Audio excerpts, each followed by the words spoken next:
The Chennai Shopping Mall Shravana Sambaram KG Sale Nakshi Jewelry Mela Flat 50% off.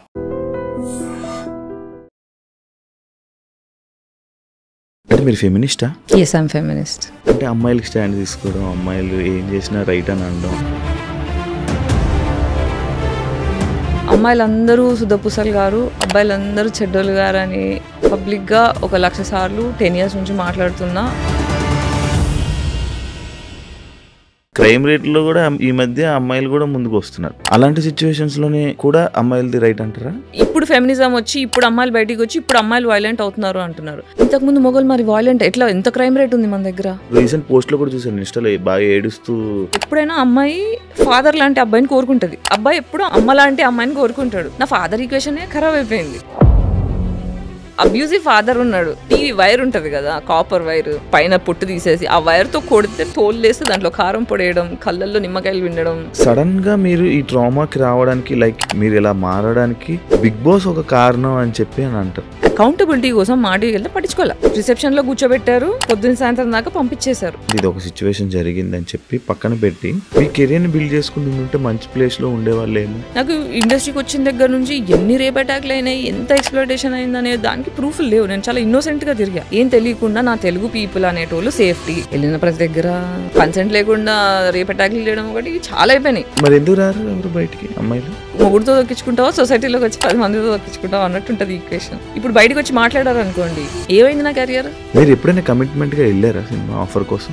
ఒక అంటారు చూడండి, మొహమాటానికి వెళ్తే కడుపు వచ్చిందని.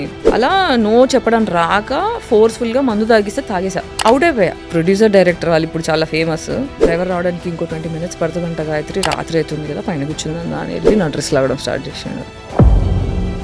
నాకు ఫోర్స్ఫుల్గా పెళ్ళయింది. ఆ పెళ్లిలో కూడా నాకు ఎక్స్ట్రీమ్ ట్రామా, లిటరల్ తట్టుకోలేక 5 stitches ఉన్నాయి. సూసైడ్ అటెంప్ట్ చేసుకున్నా. ఫోర్స్ఫుల్ పెళ్ళి ఏంటి?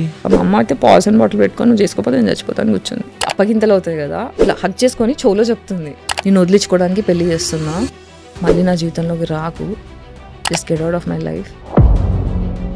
ఒక అమ్మ అందరి ముంగలు ఒకలాగా, ఎవరు లేనప్పుడు ఒకలాగా, సీక్రెట్గా ఒకలాగా, అలా ఎలా ఉండగలుగుతారు అనే షాక్లో ఉండిపోయినా. హాయ్ హలో నమస్తే, నేను మీ anchor Shiva. Welcome to iDream media. ఈరోజు నా ముందున్న గెస్ట్ గాయత్రి గుప్తా. తనతో మాట్లాడదాం. ఎలా ఉన్నారు? Good, I'm good. How are you? నేను బాగున్నాను. And thank you so much నా పాడ్కాస్ట్కి వచ్చినందుకు. ప్లెజర్. నేను యాక్చువల్లీ ప్రతిసారి ఇంట్రొడక్షన్లు ఇచ్చి అది ఎప్పుడు చెప్తుంటాం, అలా కాదు, డైరెక్ట్గా ఒకసారి మాట్లాడదామని నీతోనే స్టార్ట్ చేస్తున్నాను నేను. యా, రీసెంట్గా నీ ఇన్స్టాలో రీల్స్ కానీ మీ యూట్యూబ్లో వీడియోస్ని చూస్తూనే ఉన్నా. అంటే సొసైటీకి ఏదో చెప్దామని ట్రై చేస్తున్నారు. అమ్మాయిలందరూ సుధపూసల్ గారు, అబ్బాయిలందరూ చెడ్డోలు గారు అని పబ్లిక్గా 1,00,000 సార్లు 10 years నుంచి మాట్లాడుతున్నా. నాదొక వాయిస్, అది వింటే అర్థమవుతుంది. నార్మల్గా యాక్చువల్లీ నేను ఎలా చెప్తున్నానంటే, ఫెమినిస్ట్ అంటే కొంతమంది మన దగ్గర, అంటే కొంతమంది ఇప్పుడు ఫెమినిస్టులు కత్తి ఉంటుంది, కత్తితో మర్డర్ చేయొచ్చు, కత్తితో కూరగాయలు కోయచ్చు, ఏమైనా చేయొచ్చు. ఇది నేను బిగ్ బాస్లో ఉన్నప్పుడు విన్నా. అంటే ఇప్పుడు కత్తితో మర్డర్ చేశారు కాబట్టి కత్తి మంచిదా అంటే, కత్తిని ఎలా వాడుతున్నారు వాళ్ళ బట్టి మనం డెఫినేషన్ మార్చలేం కదా. Feminism came to empower women because పితృస్వామ్య వ్యవస్థ వల్ల ఆడవాళ్ళు, మీకు అంటే ఇప్పుడు నేను స్పెసిఫిక్గా చెప్పక్కర్లేదు, మనకు అందరికి తెలిసిందే. ఇప్పుడు మన లాస్ అప్గ్రేడ్ అవుతున్నాయి, పీపుల్ అప్గ్రేడ్ అవుతున్నారు. ఒకప్పుడు ఆడవాళ్ళు ఇంటికి పరిమితం అవుతుండే, కిచెన్కి పరిమితం అవుతుండే. ఇప్పుడు సొసైటీలోకి వస్తున్నారు, వర్క్ చేస్తున్నారు. ఇప్పుడు సొసైటీ ఆడవాళ్ళకి రెడీ లేకుండే వర్క్కి. సడన్గా అంటే మిలీనియల్ జనరేషన్ నుంచి ఆడవాళ్ళు రావడం స్టార్ట్ అయిన దగ్గర నుంచి అసలు ఆడవాళ్ళని ఎలా హ్యాండిల్ చేయాలి అనే, ఇప్పుడు ఆడవాళ్ళ హెల్త్ డిఫరెంట్ ఉంటుంది, ఎక్స్పెక్టేషన్స్ డిఫరెంట్ ఉంటాయి.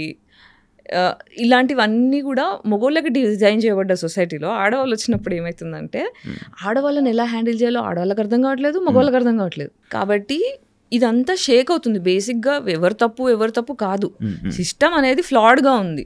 దాన్ని మనం అప్గ్రేడ్ చేసుకోవడానికి మనం కష్టపడుతున్నాం. ఒక జార్లో నల్ల చీమలు ఎర్ర చీమలు వేసేసి మూత పెట్టేసి షేక్ చేస్తారు. షేక్ చేసిన తర్వాత ఏంటి, లోపల మనకు షేక్ తెలియట్లేదు, మూసింది తెలియట్లేదు. నల్ల చీమ ఎర్ర చీమ కొట్టుకుంటున్నాయి. కొట్టుకుంటే నీది తప్పు, నువ్వెన్ తప్పు, ఉమెన్ తప్పు అని మనం కొట్టుకుంటున్నాం. కానీ కామ్ డౌన్, షేక్ అవుతుంది సిస్టమ్, మనం అది మార్చుకోవాలి అని చెప్పి ఒక అప్గ్రేడ్ అవ్వడానికి, లాస్ అప్గ్రేడ్ అవ్వడానికి, comfort zone for everybody upgrade అవ్వడానికి ఫెమినిజం వచ్చింది. So this is not to hurt anybody. ఒకరిని బాధ పెట్టే ఉద్దేశంతో, ఒకరిని కించపరిచి, ఒకరిని తక్కువ చేసే ఉద్దేశం ఫెమినిజం కాదు. ఎవరికైతే అవసరం ఉందో, ఎవరి గొంతు అయితే వినిపించట్లేదో వాళ్ళకి హెల్ప్ చేయడానికి, ఎంపవర్ చేయడానికి, సేఫ్ సొసైటీ ప్రొవైడ్ చేయడానికి వచ్చే వాయిస్ ఫెమినిజం. ఈ ఇప్పుడున్న జనరేషన్లో అమ్మాయిల వాయిస్ వినిపించట్లేదు అన్నది నాకు తెలిసి మన మూర్ఖత్వం అని అనుకుంటున్నాను. ఎందుకంటే ఇప్పుడు ప్రతి విషయంలోని కూడా ఏ విషయంలోనైనా అమ్మాయిలు ఫస్ట్ ఉన్నారు. ఏం చేయాలన్నా క్రైమ్ రేట్లో కూడా ఈ మధ్య అమ్మాయిలు కూడా ముందుకు వస్తున్నారు. అంటే మనం చూస్తున్న సిచ్యువేషన్లో, అలాంటి సిచ్యువేషన్స్లోనే కూడా అమ్మాయిలది రైట్ అంటారా? ఇప్పుడు నేనేమన్నాను, ఇక్కడ అమ్మాయి తప్ప అబ్బాయి తప్ప కాదు, సిస్టమ్ ఫ్లాడ్ ఉంది అన్న. సో ఈ సిస్టమ్ ఏం చేసింది, ఇంతకు ముందు ఆడోళ్ళని ఇంట్లోకి తొక్కేసింది. ఓకే, మగవాడిని బయట జంతువులా తయారు చేసి పెట్టింది. సో మగవాడు బయట ఎక్స్ప్లాయిట్ చేస్తాడు, ఇంటికి వచ్చి ఆడదాన్ని అబ్యూస్ చేస్తాడు. ఆడది ఎప్పుడు బయటికి చెప్పుకోలేదు, ఇక్కడ నా సేఫ్టీ లేదు, ఇంతకన్నా ఏమన్నా అయితే నేను చచ్చిపోతా అనే భయం కొద్దీ మన జనరేషన్స్ కొద్దీ మన అమ్మలు, అమ్మమ్మలు, నాన్నమ్మలు అంతా మూసుకొని తగ్గి అంచుకొని డిప్రెషన్లోకి వెళ్ళిపోయి సైలెంట్ అయిపోయారు. ఇప్పుడు ఎప్పుడైతే ఆడవాళ్ళు బయటికి పాపులేషన్ పెరిగింది, రావడం స్టార్ట్ అయింది, ఇప్పుడు ఏమైంది, ఆడదానికి మొగోడికి ఎక్స్ప్లోర్ చేసినట్టు ఆడది ఎక్స్ప్లోర్ అవుతుంది. మొగోడికి చేతిలో కత్తి ఇచ్చి ఇప్పుడు ఫెమినిజం వచ్చి ఇప్పుడు అమ్మాయిలు బయటికి వచ్చి ఇప్పుడు అమ్మాయిలు వైలెంట్ అవుతున్నారు అంటున్నారు. ఇంతకుముందు మొగోళ్ళు మరి వైలెంట్ ఎట్లా, ఎంత క్రైమ్ రేట్ ఉంది మన దగ్గర, ఎంత క్రైమ్ రేట్ ఉంది. ఆ క్రైమ్ రేట్ ఆడవాళ్ళు ఎందుకు జాయిన్ అవుతున్నారంటే ఆడవాళ్ళు మార్కెట్లోకి వచ్చారు. సిస్టమ్ అనేది మనుషుల్ని భయంలో పెట్టి కోపాన్ని అణిచేస్తే సైడ్ ఎఫెక్ట్ అలాగే అవుతుంది. సో మనం ఏంటి, ఆడవాళ్ళు హీల్ అవ్వాలి, మగవాళ్ళు హీల్ అవ్వాలి. సో మనము మొగోళ్ళు చేసినారు, ఆడోళ్ళు చేసినారంటే yes, everybody is doing, given a chance. అందరికి privilege of economy, separation of anger, ఈ రెండు కలిసినప్పుడు, పవర్ చేతికి వచ్చినప్పుడు జంతువు తయారవుతారు. ఇప్పుడు కర్చే కుక్కకి మురిగే కుక్కకి డిఫరెన్స్ చెప్తాం. ఇప్పుడు నా దగ్గర కుక్క ఉంది, ఆడు కరవడు, ఎందుకంటే వాడికి కడవలసిన అవసరం పడకుండా ప్రేమగా పెంచిన. అదే ఇంట్లో కొంతమంది కర్చే కుక్కలు ఉంటాయి, వాడిని కొడతారు, కట్టేస్తారు, దానివల్ల ఏమవుతుందంటే కరుస్తాయి. అది ఆడకుక్కన మగకుక్కని సంబంధం లేదు. సో ప్రేమలో పెరిగిన వాళ్ళు వైలెన్స్ చేయరు. ఎవరైతే ఎక్స్ప్లాయిటేషన్కి గురవుతారో, ఎవరైతే భయంలో పెరుగుతారో, నాకు వాల్యూ దొరకట్లే, నాకు రెస్పెక్ట్ దొరకట్లే అన్న కోపం లోపల దాచుకొని పెరుగుతారో వాళ్ళు క్రిమినల్స్ తయారవుతారు. నన్ను అడిగితే మన క్రైమ్ రేట్లో మర్డర్లు చేసేటోళ్ళు, రేపులు చేసేటోళ్ళు, క్రైమ్ చేసేటోళ్ళు, డబ్బులు లాండరీ చేసేటోళ్ళు అన్నీ కూడా ట్రామా రెస్పాన్స్లు. వాళ్ళకి ప్రేమ దొరక్క, వాళ్ళకి రెస్పెక్ట్ దొరక్క అలా తయారవుతారు. యాక్చువల్లీ నేను రీసెంట్గా ఒక పాడ్కాస్ట్ చూసినప్పుడు నాకు అప్పటి వరకు తెలీదు, అంటే లైక్ మీరు సడన్గా ఆ మాట అనేసరికి లైక్ నాకు అబ్బాయిలు ఇష్టం, అమ్మాయిలు ఇష్టం అంటే నాకు అది అంత నాకు పర్టికులర్ పూర్తిగా అర్థం కాలే. అది ఎందుకు అలా చెప్పడం జరిగింది బయటికి? సో నేను చిన్నప్పటి నుంచి బైక్యూరియస్ ఉండే, అంటే అమ్మాయిలను చూస్తే కూడా నాకు మంచిగా అనిపించేది. నాకు ఎక్కువ నేను అమ్మాయిలకి అట్రాక్ట్ అయ్యేదాన్ని. అబ్బాయిలు ఎందుకు అంటే, ఇప్పుడు నేను ఇంట్లోంచి బయటకు వచ్చేసా, ఒక చిన్నప్పటి నుంచి అమ్మాయికి ఏంటి పెళ్ళి, సంసారం అనేది ఒకటి చిన్నప్పటి నుంచి మనకు పెళ్ళి, ఫైనల్ గోల్ ఆఫ్ అమ్మాయి ఏంటి పెళ్ళి. కానీ సొసైటీలో నాకు అమ్మాయి ఇష్టం అనేది చెప్పే ధైర్యం కానీ స్పేస్ కానీ ఇది కరెక్టా కాదా కూడా నాకు తెలీదు. అమ్మో నేను క్రీపీనేమో, నేను కామందురాలేమో, అందుకే ఇలా ఆలోచిస్తున్నానేమో, తప్పు అని నేను ఎప్పుడు ఎక్స్ప్రెస్ చేయలేదు. పెద్దగా అయిన తర్వాత నాకు ఓకే బైసెక్షువాలిటీ ఉంటుంది అని తెలిసిన తర్వాత, బట్ స్టిల్ నేను దాన్ని సీరియస్ చెప్పలేదు. ఎందుకంటే దాన్ని ఎక్స్ప్రెస్ చేసి దాన్ని ఎంబ్రేస్ చేసేంత సేఫ్ స్పేస్ లేదు. నేను ఎక్కువ సర్వైవల్ మోడ్లో పెరిగాను, సర్వైవల్ మోడ్లో తిరుగుతున్నాను, సర్వైవల్ మోడ్లో బ్రతుకుతున్నా. కాబట్టి ఎండ్ ఆఫ్ ద డే నా సేఫ్టీ, నా డబ్బులు, నా హెల్త్, ఈ మూడిట్లో కొట్టుకోవడం వల్ల I never explored my sexuality. నాకు ఏది ఇష్టం, నేను ఏది కావాలనుకుంటున్నా, ఓకే ఇది ఉంటే నాకు హ్యాపీ ఉంటుందా అని ఎక్స్ప్లోరేషన్ నేను ఎప్పుడు చేయలేదు. నాకున్న రిలేషన్షిప్స్ బ్రేకప్స్ అయినాయి, కానీ అవన్నీ కూడా ఒంటరిదాన్ని అయిపోయా. నాకు ఫ్యామిలీ లేదు, నాకు ఫ్యామిలీ కావాలి అంటే మొగుడు నుంచే వస్తుంది ఫ్యామిలీ. సో నాకు అమ్మ నాన్న ప్రేమ మిస్ అయినా, నేను ఊహ తెలిసినప్పటి నుంచి నాకు అమ్మ నాన్న ప్రేమ లేదు. సో నాకు వచ్చే లైఫ్లో నాకు జస్ట్ లైఫ్ పార్ట్నరే కాదు, నాకు పేరెంట్స్ కూడా కావాలి. నాకు ఇంట్లో నాకన్నా పెద్ద, అంటే చిన్నప్పటి నుంచి ఇంట్లో పెద్దదాన్ని, మళ్ళీ బయటకు వస్తే కూడా అందరూ మెంటల్లీ చిన్నపిల్లలే ఉన్నారు నా చుట్టూ.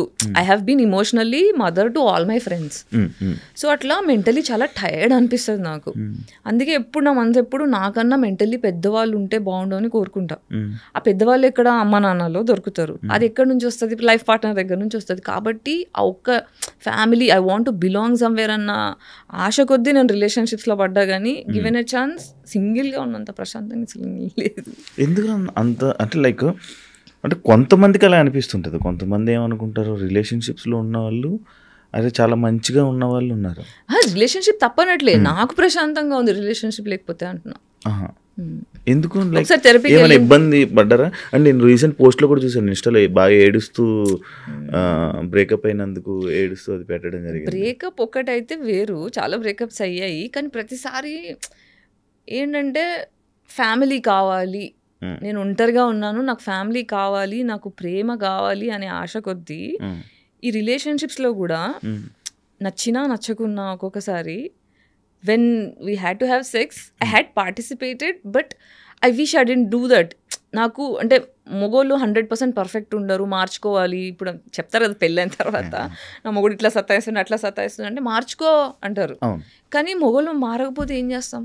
సో మార్చే పద్ధతిలో ఏంటంటే okay I want a family అనే కోరిక కొద్దీ చాలాసార్లు కాంప్రమైజ్, ఇష్టం లేకున్నా పార్టిసిపేట్ చేయడం.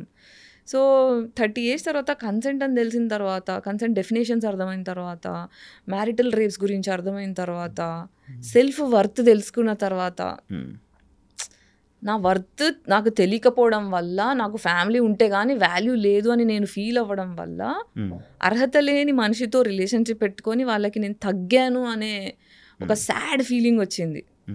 దానివల్ల ఏంటంటే ఓకే నాకు ఇప్పుడు అంటారు కదా ప్రేమతో పెరగని వాళ్ళు కత్తి మీద ప్రేమను వెతుక్కుంటారు, కత్తి మీద అని. అలా నేను అలా వెతుక్కున్న ప్రేమని, but it was not safe. Selection problem ఏమో కదా? అవును, నా సెలక్షన్ ప్రాబ్లమే. ఎందుకంటే తండ్రి దగ్గర నుంచి వచ్చే, ఇప్పుడు ఎప్పుడైనా అమ్మాయి ఫాదర్ లాంటి అబ్బాయిని కోరుకుంటుంది, అబ్బాయి ఎప్పుడు అమ్మాయి లాంటి అమ్మ లాంటి అమ్మాయిని కోరుకుంటాడు. నా ఫాదర్ ఈక్వేషనే ఖరాబ్ అయిపోయింది.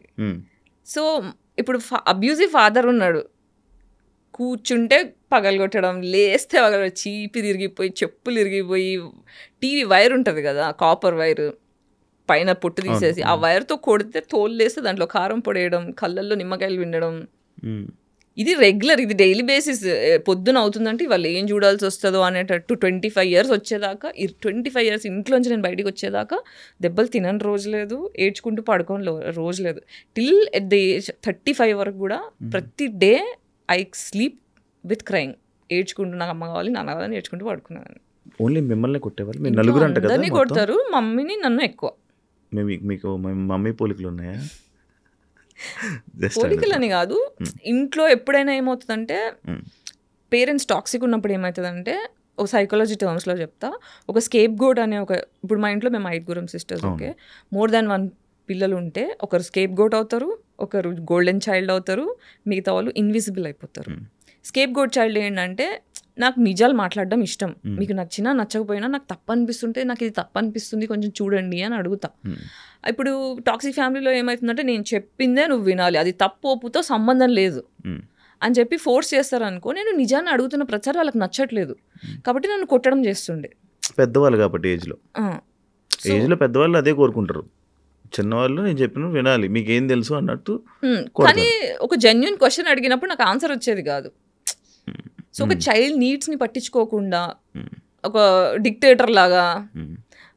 అంటే ఏం క్వశ్చన్స్ అడిగేవాళ్ళు నార్మల్గా మీ నాన్నగారిని? నీకు ఏదో డ్రెస్ కావాలనేది అడిగితే, ఇది ఒక స్టూపిడ్ ఎగ్జాంపుల్ చెప్తున్నా, డ్రెస్ కావాలని అడిగితే అది నేను కొనిచ్చే అంత స్తోమత లేదు బెటనా. మా నాన్న రిచ్, బాగా పైసలు ఉన్నాయి కానీ కావరం ఎక్కువ. సో అన్ని పైసలు లేవు బెటా నా దగ్గర ఏమన్నా అడిగితే అదొక్కటి నా ఒక్కదానికే చేస్తుండే, మిగతా వాళ్ళందరికీ మామూలుగానే ఏదంటే అది కొనిచ్చేవాళ్ళు. నాకు పాకెట్ మనీ 100 rupees నెలకి ఇంజనీరింగ్లో ఇచ్చి దాని లెక్కలు అడుగుతుండే హాస్టల్లో ఉన్నదానికి. ఇట్లా చేస్తున్నావు ఎందుకు నాన్న అంటే, ఇంతమంది ఆడపిల్లల్ని పోషించాలంటే నేను ఆరిపోతా అంటే, మరి ఎందుకు కొన్నావు 5గురిని అని అన్నా.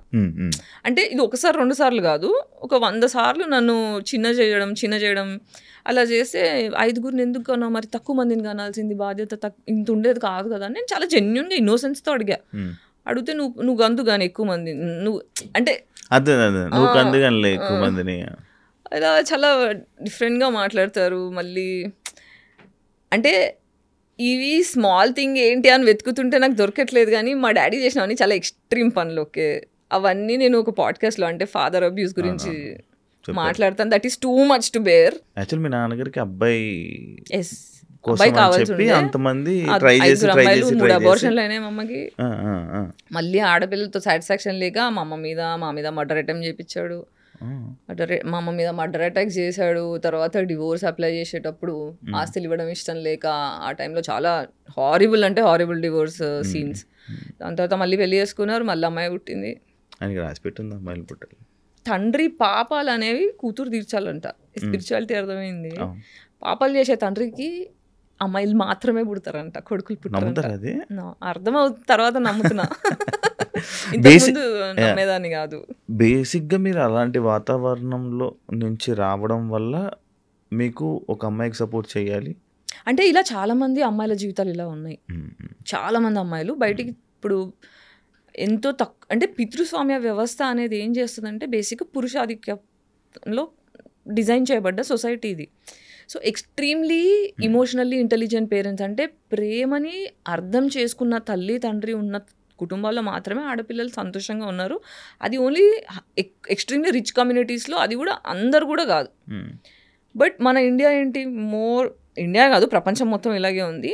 రిచ్ క్రౌడ్ తక్కువ, పూర్ క్రౌడ్ ఎక్కువ, మిడిల్ క్లాస్ ఎక్కువ. సో ఎకనామికల్ ఇష్యూస్ ఉన్న ప్రతి దగ్గర ఎక్స్‌ప్లాయిటేషన్ ఉంటుంది. So larger crowd of women are going through depression. So నా వాల్యూ ఏంటో నాకు తెలియకుండా నేను పెరుగుతున్నట్టు చాలా మంది అమ్మాయిలు, చాలా మంది కాదు ఎక్స్ట్రీమ్లీ ఎక్కువ population, more than 50% of population అనే చెప్తాను నేను. మీరు ఇలా మాట్లాడడం స్టార్ట్ చేశాక ఏదైనా ఎవరైనా అమ్మాయిలు మిమ్మల్ని కాంటాక్ట్ అయ్యారా? చాలా మంది అవుతారు, రెగ్యులర్ బేసిస్లో అవుతారు. వీళ్ళ టైం బట్టి మ్యాక్సిమం రిప్లైలు ఇస్తా, అందరితో మాట్లాడతా. ఈ జనరేషన్లో పెళ్లి చేసుకోవడం తప్పు అంటారా? తప్పంటే ఇట్స్ అ ప్రివిలేజ్. ఓకే, పెళ్లి చేసుకోవడం అనేది ప్రివిలేజ్. ఇప్పుడు నన్ను అడిగితే మనం అందరం యుద్ధంలో ఉన్నాం, సైకలాజికల్ యుద్ధంలో ఉన్నాం. ఇప్పుడు మనం ఏం చేయొచ్చు అంటే తరతరాలు వరల్డ్ వార్ అయిన తర్వాత ఇండిపెండెన్స్, మనకి ఇండియా ఇండిపెండెన్స్ వార్ యుద్ధాలు అయిన తర్వాత ఏంటంటే మనం అంతా ట్రామాకు గురాం. అంటే ఫర్ ఎగ్జాంపుల్ మనం పరిగెడుతుంటే పెద్ద దెబ్బై కాలు ఫ్రాక్చర్ అయిపోయింది అనుకోండి, ఆ కాలు ఫ్రాక్చర్ అయిపోయేదాకా మనం ఏం చేస్తాం, బెడ్ రెస్ట్ తీసుకొని దాని మీద ఫోకస్ చేస్తాం. దాని మీద ఫోకస్ చేస్తే దగ్గుతుంది. లేదు నువ్వు పట్టేసేసి నన్ను ఉరుకు అంటే ఉరకలేం మనం, దానివల్ల దెబ్బలు ఇంకా పెరుగుతుంది, ఇన్ఫెక్షన్ అవుతుంది, కాలు తీసేదాకా వస్తుంది. సో వార్ వల్ల ఏమవుతుందంటే మన తాతలు, ఇప్పుడు మా తాత ఫ్రీడమ్ ఫైటర్ ఉండే, ఫ్రీడమ్ మూమెంట్లో మా తాతయ్య పార్టిసిపేట్ చేశారు, బ్రిటిష్ వాళ్ళ చేతిలోనే చనిపోయారు. మా తాతయ్య కూడా ఎమ్మెల్యే ఉండే, ఫ్రీడమ్ వచ్చిన తర్వాత ఆ టైంలో హీ గాట్ కిల్డ్. సో ఇట్లాంటి టైంలో ఏమవుతుందంటే మన తాతల జనరేషన్ వాళ్ళందరూ ఇమోషనల్ ట్రామాకి గురయ్యారు. అంటే ఫుడ్ ఎక్స్‌ప్లాయిటేషన్, చంపేడాలు, భయంలో బ్రతికారు. ఇప్పుడు గాజా వార్ చూస్తున్నారు కదా, భయంలో ఉన్నారు. ఈ గాజాలో ఎవరైనా మిగిలారు అనుకోండి, వాళ్ళ నెక్స్ట్ తరాలు అందరూ కూడా మన డిఎన్ఏలో 7 తరాల మెమరీ స్టోర్ అయిపోయి ఉంటుంది. తెలుసా మీకు? మనకి డిఎన్ఏ మనకి ఇప్పుడు సరే పెళ్లి చేయాలంటే 7 తరాల టు 7 తరాలు ఎందుకంటారు నాకు తెలియదు. ఎందుకంటే వాళ్ళకి హెల్త్ ఇష్యూస్ కానీ ఇవన్నీ, మన హెల్త్ ఇష్యూస్ ఎలా వస్తాయి, మనకున్న డిప్రెషన్ బట్టి, మన లోపల ఉన్న ట్రామా బట్టి. ఇప్పుడు భయం వల్ల వచ్చిన హెల్త్ ఇష్యూ, నేను నా నిజాలు నేను మాట్లాడలేకపోతున్నాను అనుకో, నాకు థైరాయిడ్ వచ్చే ఛాన్స్ ఉంటుంది. నాకు సపోర్ట్ సిస్టమ్ దొరకట్లేదు అనుకో, నాకు లోవర్ బ్యాక్ పెయిన్ వస్తుంది, ఫైనాన్షియల్గా డబ్బులు లేకపోవడం వల్ల అట్లుంటే. సెక్షువల్ ట్రామా ఉందనుకోండి, రేపులు ఎక్కువ జరగడం, ఇవన్నీ జరిగితే అంటే ఇట్లా లోవర్ బ్యాక్ టెయిల్ బోన్ దగ్గర పెయిన్ రావడం అలా వస్తుంది. ప్రేమ సరిగ్గా దొరకట్లేదు అనుకో, నేను ఎవరిని ప్రేమించలేకపోయే ధైర్యం చేయలేకపోతున్నాను అనుకో, హార్ట్లో పెయిన్ వస్తుంది. ఎక్కడ తెలుసుకున్నారు ఇవన్నీ? చదువుకున్నాను. సో దీనంటే దీస్ డిసీజెస్ మనకున్న డిసీజెస్ అన్నీ కూడా ఇమోషనల్ బ్యాగేజెస్ వల్ల వచ్చేవన్నమాట.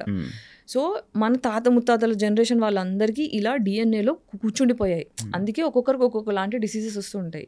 సో ఇప్పుడు ఏంటంటే మెంటల్ ట్రామా వల్ల ఫిజికల్ డిసీజెస్ వస్తున్నాయి. ఒకరినొకరు అర్థం చేసుకోలేని, ఇప్పుడు మొగోళ్ళు చంపేస్తున్నారు, క్రిమినల్స్ అవుతున్నారు, ఆడోళ్ళు క్రిమినల్స్ అవుతున్నారు. ఫస్ట్ మనం క్రైమ్ ఆపాలి అంటే నేను ఎందుకు రాక్షసుడిలా తయారవుతున్నా, నేను ఎందుకు రాక్షసిలా తయారవుతున్నా, why am I becoming man hater, why am I becoming women hater అని పాజ్ అయిపోయి ఇంట్రోస్పెక్ట్ చేసుకొని మన జనరేషన్ అంటే మన డిఎన్లో కూర్చున్న 7 తరాల జనరేషన్ వల్ల వచ్చే ఇమోషనల్ మెమరీని హీల్ చేసుకోవాలి.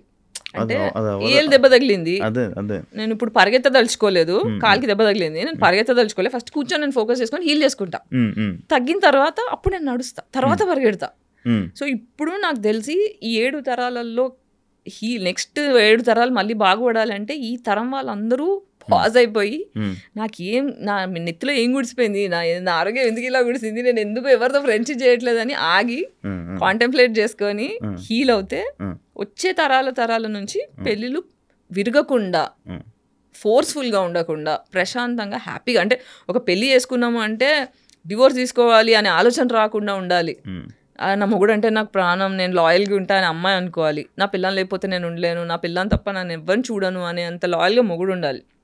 అలాంటి రిలేషన్షిప్స్ మనకు రావాలంటే ఈ ట్రామాల నుంచి బయటపడాలి. కానీ ఇప్పుడు అవి రావు కదా. ఇప్పుడు ఈ మధ్య కాలంలోనే డివోర్స్ అంటే సింపుల్ అయిపోయింది. ప్రతి ఒక్క ఐసోలేట్ అవ్వాలి. నా గురించి నేను ఫోకస్ చేసుకొని నేను హీల్ అవ్వాలి అంటే రిలేషన్షిప్లో ఉండకూడదు. రిలేషన్షిప్లో ఏమవుతుందంటే రిలేషన్షిప్ వల్ల వచ్చే మేజర్ సైడ్ ఎఫెక్ట్ ఏంటంటే నాకన్నా నా పార్ట్నర్ మీద ఎక్కువ ఫోకస్ చేస్తా. వాళ్ళ బాగోగుల గురించి చూడడమే రిలేషన్షిప్ ఇవ్వడం. ఒకరికి మనం ఇవ్వాలి అంటే మన దగ్గర ఉండాలి. మనమే డిప్రెషన్లో ఉన్నామంటే డిప్రెషన్ నా దగ్గర ఏముంటే అదే ఇస్తాను నేను. ఇప్పుడు దగ్గర నన్ను ఫోన్ అడిగారు అనుకోండి, యాపిల్ ఫోన్ ఉంది, ఈ ఫోన్ ఇస్తా. నా దగ్గర నోకియా 1100 ఫోన్ ఉంటే అదే ఇస్తా. ప్రేమ కూడా అంతే. నేను ప్రేమ అనేది పరిచయం కాలేదనుకో నేను అబ్యూస్ ఇస్తా. కాబట్టి మనం అబ్యూస్ అనేది మనకు జరిగింది, మన పేరెంట్స్ని మనం ఫర్గివ్ చేయాలి, యాన్సిస్టర్స్ని ఫర్గివ్ చేయాలి. ఎందుకంటే వాళ్ళు ట్రామాకు గురయ్యారు కాబట్టి ఆ భయం కొద్దీ వాళ్ళు కోపాన్ని మన మీద రుద్దారు. అందులోంచి నేను బయటికి వచ్చి ఫర్దర్గా నా పిల్లానికి కానీ మొగుడికి కానీ పిల్లలకు కానీ పాస్ చేయను అని హీల్ అవ్వాలి. So it's a pause that is happening which is good. పెళ్ళిళ్ళు అనేది ఇంకా ప్రివిలేజ్. మీరు ముందు సాక్షిలో పనిచేసేవాళ్ళు, తర్వాత స్టార్ మా మ్యూజిక్ హోస్ట్. స్టార్ మా గురించి కూడా తెలుసా? చాలా మందికి తెలియదు. చాలా మందికి తెలియదు. అదే మా మ్యూజిక్లో చేశారు. ఫస్ట్ సాక్షి తర్వాత నుంచి మా మ్యూజిక్ వచ్చారు. మా మ్యూజిక్ నుంచే అలాగా యాక్టర్ అయిపోయారు సడన్గా. అంటే ఈ జర్నీలో ఒక దాంట్లో ఒకరి కోసం అంటే ఒక మంచి మాటలు. సాక్షిలో మీరు దేని గురించి చెప్పేవాళ్ళు? ఉమెన్ గురించి మాట్లాడు. సాక్షిలో బేసిక్గా నేను చాలా ఇన్నోసెంట్ ఉండే, just excitement, I want to get here. ఎగ్జైట్మెంట్లో ఫస్ట్ నన్ను చాలా సన్నగా ఉన్నా అని చెప్పి జస్ట్ స్పేర్ యాంకర్ కింద పెట్టుకున్నారు. ఈటీకి లేదు సాక్షి అదే ఎంటర్టైన్మెంట్ దానికి. కానీ ఫస్ట్ అంతా న్యూస్కి ప్రిపేర్ చేశారు. ఎన్డీటీవీ నుంచి వచ్చి వాళ్ళు ట్రైనింగ్ ఇచ్చారు. నాకేమో న్యూస్లో ఫిట్ అవ్వను, నేను చేయనంటే నువ్వు చెయ్యి అని ఫోర్స్ చేసి చేయించారు. కానీ నాకు నచ్చట్లేదు. మెల్లగా ఎంటర్టైన్మెంట్ స్టార్ట్ అయిన తర్వాత నేను ఇక్కడ స్టార్ట్ అయిన దగ్గర నుంచి ఎవ్రీబడి స్టార్ట్ అయ్యింది. టీఆర్పీలు పెరగడం స్టార్ట్ అయినాయి. ఫస్ట్ యాడ్ నా షోకే వచ్చింది, హైయెస్ట్ టీఆర్పీ నా దానికి వచ్చింది. కాబట్టి చలో నువ్వు ఇంకా దున్నేసేయ్ అని చెప్పి 4 షోస్ చేయడం స్టార్ట్ చేశాను. అట్లా మా మ్యూజిక్ వచ్చారు. మా మ్యూజిక్లో జర్నీ స్టార్ట్ చేశారు. ఫ్యామిలీ ఆడియన్స్ని దగ్గర అవ్వడానికి సినిమాలు ట్రై చేశారు. కానీ సడన్గా మీరు ఈ ట్రామాకి రావడానికి, లైక్ ఇలా మీరు మాట్లాడడానికి, మీరు ఇలా మారడానికి బిగ్ బాస్ ఒక కారణం అని చెప్పి అని అంటారు జనాలు అనుకుంటున్నారు. Bigg Boss one of the contribution. అసలు నిజంగా మీకు అది జరిగిందా, లేకపోతే కాంట్రవర్సీ కోసం మీరు అలా చేశారా? అప్పుడు నేను అసలు ఆ విషయం తీయదలుచుకోలేదు. లైట్ తీసుకొని నా పని నేను చేసుకుంటున్నా, చాలా తిట్టుకున్నా, నా టైం వేస్ట్ చేశారు, నా ప్రాజెక్ట్ ఖరాబ్ అయినాయి, 15 సినిమాల దాకా వదిలేసి అప్పుడే ఫేమస్ అయ్యా. ఎన్ని ప్రాజెక్ట్స్ వస్తాయి, లేదు నేను వేరే మళ్ళీ చెప్పకూడదు, బిగ్ బాస్ అని ఎవరు చెప్పకూడదు. చెప్పకుండా అన్ని క్యాన్సిల్ చేసుకుంటూ కూర్చున్నా. 3 నెలలు వెయిట్ చేయించి ఇంకో 10 రోజులు ఉందనగా మీరు ఉండొచ్చు ఉండకపోవచ్చు అంటే నాకు మీటింగ్ కావాలని వెళ్ళి మాటల్లో కూర్చుంటే వాళ్ళు పట్టించుకోలేదు. దిస్ ఈజ్ సెల్ఫ్ రెస్పెక్ట్కి లేదా అంటే నేను మనిషిని కాదా, నాకు వాల్యూ లేదా, నా టైం ప్రెషర్స్ కాదా? మీరు ఎంత పెద్దోళ్ళు అయితే నేను మరి పురుగుని కాదు కదా. I have my identity, I'm living. నేను కష్టపడి బతుకుతున్న మనిషిని, నేను ఎవరిని ఎక్స్ప్లాయిట్ చేయని మనిషిని, నాకు ఎందుకు ఇట్లా డిస్రెస్పెక్ట్ చేయాలని అకౌంటబిలిటీ కోసం మాటకి వెళ్తే పట్టించుకోలే. రిసెప్షన్లో కూర్చోబెట్టారు, పొద్దున్న సాయంత్రం దాకా పంపించేశారు. ఇలా కాదు అని నా ఫ్రెండ్స్ని ఎంక్వైరీ చేసి, నా సర్కిల్లో ఎంక్వైరీ చేసి నంబర్ తీసుకొని ఆయన అడిగా, బ్రో ఏంటి ఇట్లా ఉంది అంటే పార్క్లో కలుసు అంటే అక్కడ కలిస్తే మరి ఇప్పుడు నన్ను ఇంప్రెస్ చేసుకోవాలి కదా గాయత్రి, నేను నీకెందుకు చేయాలి, చాలామంది ఉన్నారు రావడానికి, నీకే ఎందుకు చేయాలి అంటే ఈ మాట 3 నెలల ముందు చెప్పుంటే నేను లైట్ తీసుకునేదాన్ని. నా టైం వేస్ట్ చేశారు కదా, దానికి అకౌంటబిలిటీ ఏంటి అంటే చూద్దాం, నేను కూడా హ్యాపీ అవ్వాలి కదా, నేను కూడా ఆలోచించాలి కదా, మన ఉంటే చెప్తా అన్నారు. అని చెప్పేసి వచ్చేసా, లైట్ తీసుకున్నా. దాని తర్వాత మాట్లాడడం స్టార్ట్ చేసిందా. అప్పుడు అరే ఇప్పుడు నేను ఇన్నేళ్ల నుంచి మీటు గురించి దాని గురించి చాలా మాట్లాడాను, నా కోసం ఎవ్వరూ నిల్చోలేదు. It was all alone fight. అంటే ఇప్పుడు శ్రీరెడ్డి మాట్లాడినప్పుడు చాలా మంది మహిళా మండలి సంఘాలు వెళ్ళి శ్రీరెడ్డికి సపోర్ట్ చేశారు, జూనియర్ ఆర్టిస్టులు వెళ్ళి సపోర్ట్ చేశారు, చాలా చేశారు. కానీ నా వాయిస్కి ఒక్కరు కూడా రెస్పాండ్ కాలే. సో వెళ్ళి టీవీ ఛానల్ TV5లో చూసాను నేను. తను వెళ్ళి తనతో ఏమేమి జరిగిందో ఎగ్జాక్ట్లీ అదే జరిగింది నాకు. సో నేను అనుకున్నా, అరే నాకు ఎవరు నిల్చోలేదని నేను బాధపడ్డా, ఇప్పుడు ఈ అమ్మాయి ఒక్క స్ట్రగుల్ అవుతుంది, ఎవరు నిల్చోపోతే ఎలా అని చెప్పి చాలా సోషల్ రెస్పాన్సిబిలిటీతో ఫెమినిస్ట్గా వెళ్ళి I also went through the same thing. Let me know what I can, అంటే నేను ఎలా హెల్ప్ అవ్వగలుగుతానో చెప్పు, I will be there for you, అసలు don't hesitate to contact me అని చెప్పా.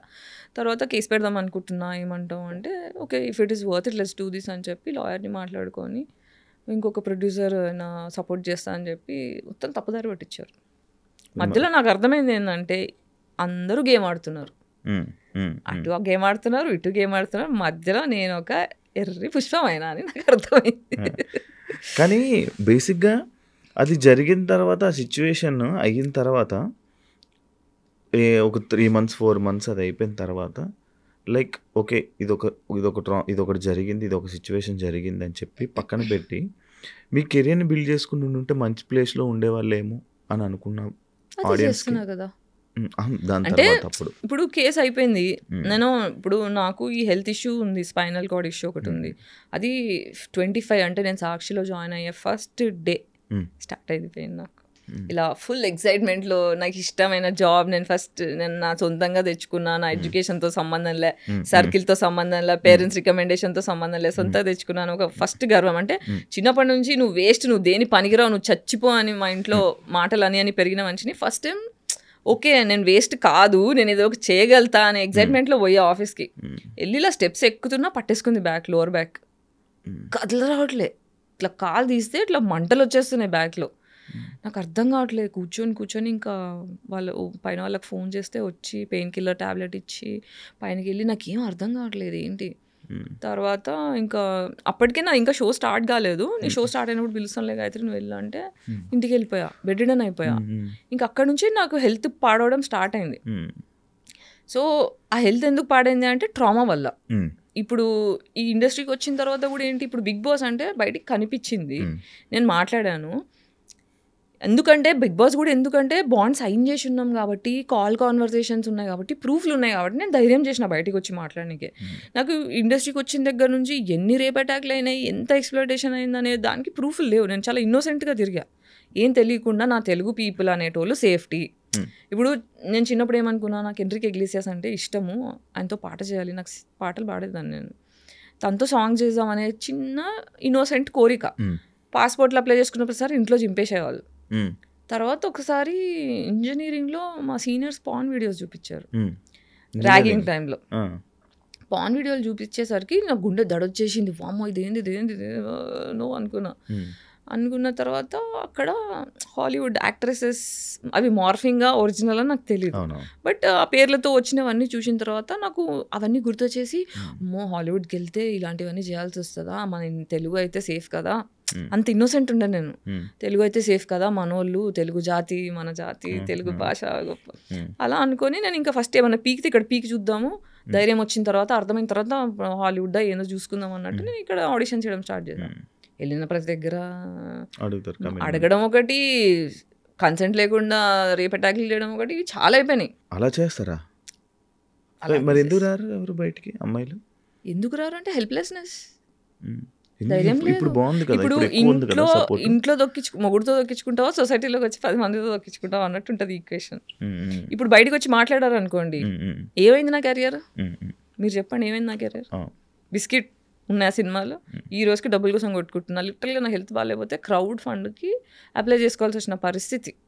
ఇలా ఎవరు కోరుకుంటాడు? ఇంత ఫైనాన్షియల్ అబ్యూస్ ఎవరు కోరుకుంటారు? కోరుకోరు కదా. ఇంత పావర్టీలో ఉండాలని ఎవరు ఇష్టపడరు. This is a huge price I had to pay to talk truth. అందరికీ నిజాలు మాట్లాడే ధైర్యం ఉండదు. ఇప్పుడు నాకు డెత్ థ్రెట్స్ వచ్చాయి, రేప్ థ్రెట్స్ వచ్చాయి, ఫైనాన్షియల్గా బిస్కెట్ అయిపోయినా, హెల్త్ ఇంకా డిప్రెషన్లోకి వెళ్ళిపోయి హెల్త్ ఖరాబ్ అయిపోయింది, ప్రాజెక్ట్స్ రావట్లేదు, ఇంత లాసెస్ అన్న ఆలోచించుకుంటారు కదా. మరి ఎలా ఉంటున్నా అంటే చిన్న చిన్న ప్రాజెక్ట్స్. ఇప్పుడు నేను మాట్లాడడం వల్ల ఇండస్ట్రీ కట్ చేసిందేమో కానీ చాలామంది ఫ్యాన్స్ కూడా ఉన్నారు నాకు, చాలామంది ఫ్యాన్స్ ఉన్నారు. ఇండిపెండెంట్ సినిమాలు తీస్తారు, కొత్త సినిమాలు తీస్తారు, వాళ్ళతో చేస్తా, వెబ్ సిరీస్లు చేస్తా. కొన్నిసార్లు మా మమ్మీ కొన్ని డబ్బులు పంపించేది, ఫ్రెండ్స్ పంపిస్తారు. యూఎస్లో నాకు చాలామంది ఫ్రెండ్స్ ఉన్నారు, స్కూల్ ఫ్రెండ్స్, రిలేటివ్స్. అవును, మీ అమ్మగారు సిస్టర్ గారు కూడా యూఎస్లో ఉన్నారని విన్నా. అంటే మేము 5 సిస్టర్స్, 2 ఇక్కడ ఉంటాం, మిగతా 3 మా అమ్మ యూఎస్లో. యూఎస్లో అక్కడ మంచి ఆఫీసర్ అంట కదా మీ సిస్టర్. ఏ సిస్టర్? మీ చెల్లి. 4వ చెల్లి ఆర్మీ ఆఫీసర్ కదా, విన్నా. మంచి సెటిల్ అంట కదా అక్కడ, అప్పుడు మంచి సెటిల్డ్ అంట కదా. మరి నీకు సపోర్ట్, మరి మీరు కూడా వెళ్ళిపోతే బాగుండేది కదా అక్కడికి. వెళ్ళిపోతే బాగుండేదంటే ఆనెస్ట్గా చెప్పాలంటే డిస్ఫంక్షనల్ ఫ్యామిలీలో ఏమవుతుందంటే పేరెంట్స్ ఏం చేస్తారు, ఒకరిని అబ్యూస్ చేస్తారు, ఒకరు నెత్తి మీద పెట్టుకుంటారు, మిగతా వాళ్ళు చెప్పే కదా గోల్డెన్ చైల్డ్, నేను స్కేప్ గోట్ చైల్డ్, ఇంకో చెల్లి గోల్డెన్ చైల్డ్. అంటే నేను చెప్పినట్టు నువ్వు వినకపోతే ఇలా బగలు కొడతా, చెప్పింది వింటే ఇలా నెత్తి మీద పెట్టుకుంటా అని 2 ఎగ్జాంపుల్స్ క్రియేట్ చేశారు. ఇక మిగతా 3 ఏంటి, అమ్మ బాబాయ్ అని సైలెంట్ అయిపోతారు. దానివల్ల ఏమవుతుందంటే ఇంకా ట్రయాంగులేషన్ అంటారు సైకాలజీలో. ట్రయాంగులేషన్ అంటే వీళ్ళ మీద వీళ్ళకి చాడి చెప్పడం, వీళ్ళ మీద ఇది మంచిది కాదు అని దీంతో గాసిప్ చేయడం, ఇది మంచిది కాదని ఇంకో చెల్లితో గాసిప్ చేయడం, అన్ని పర్సనల్గా చేస్తుంటారు.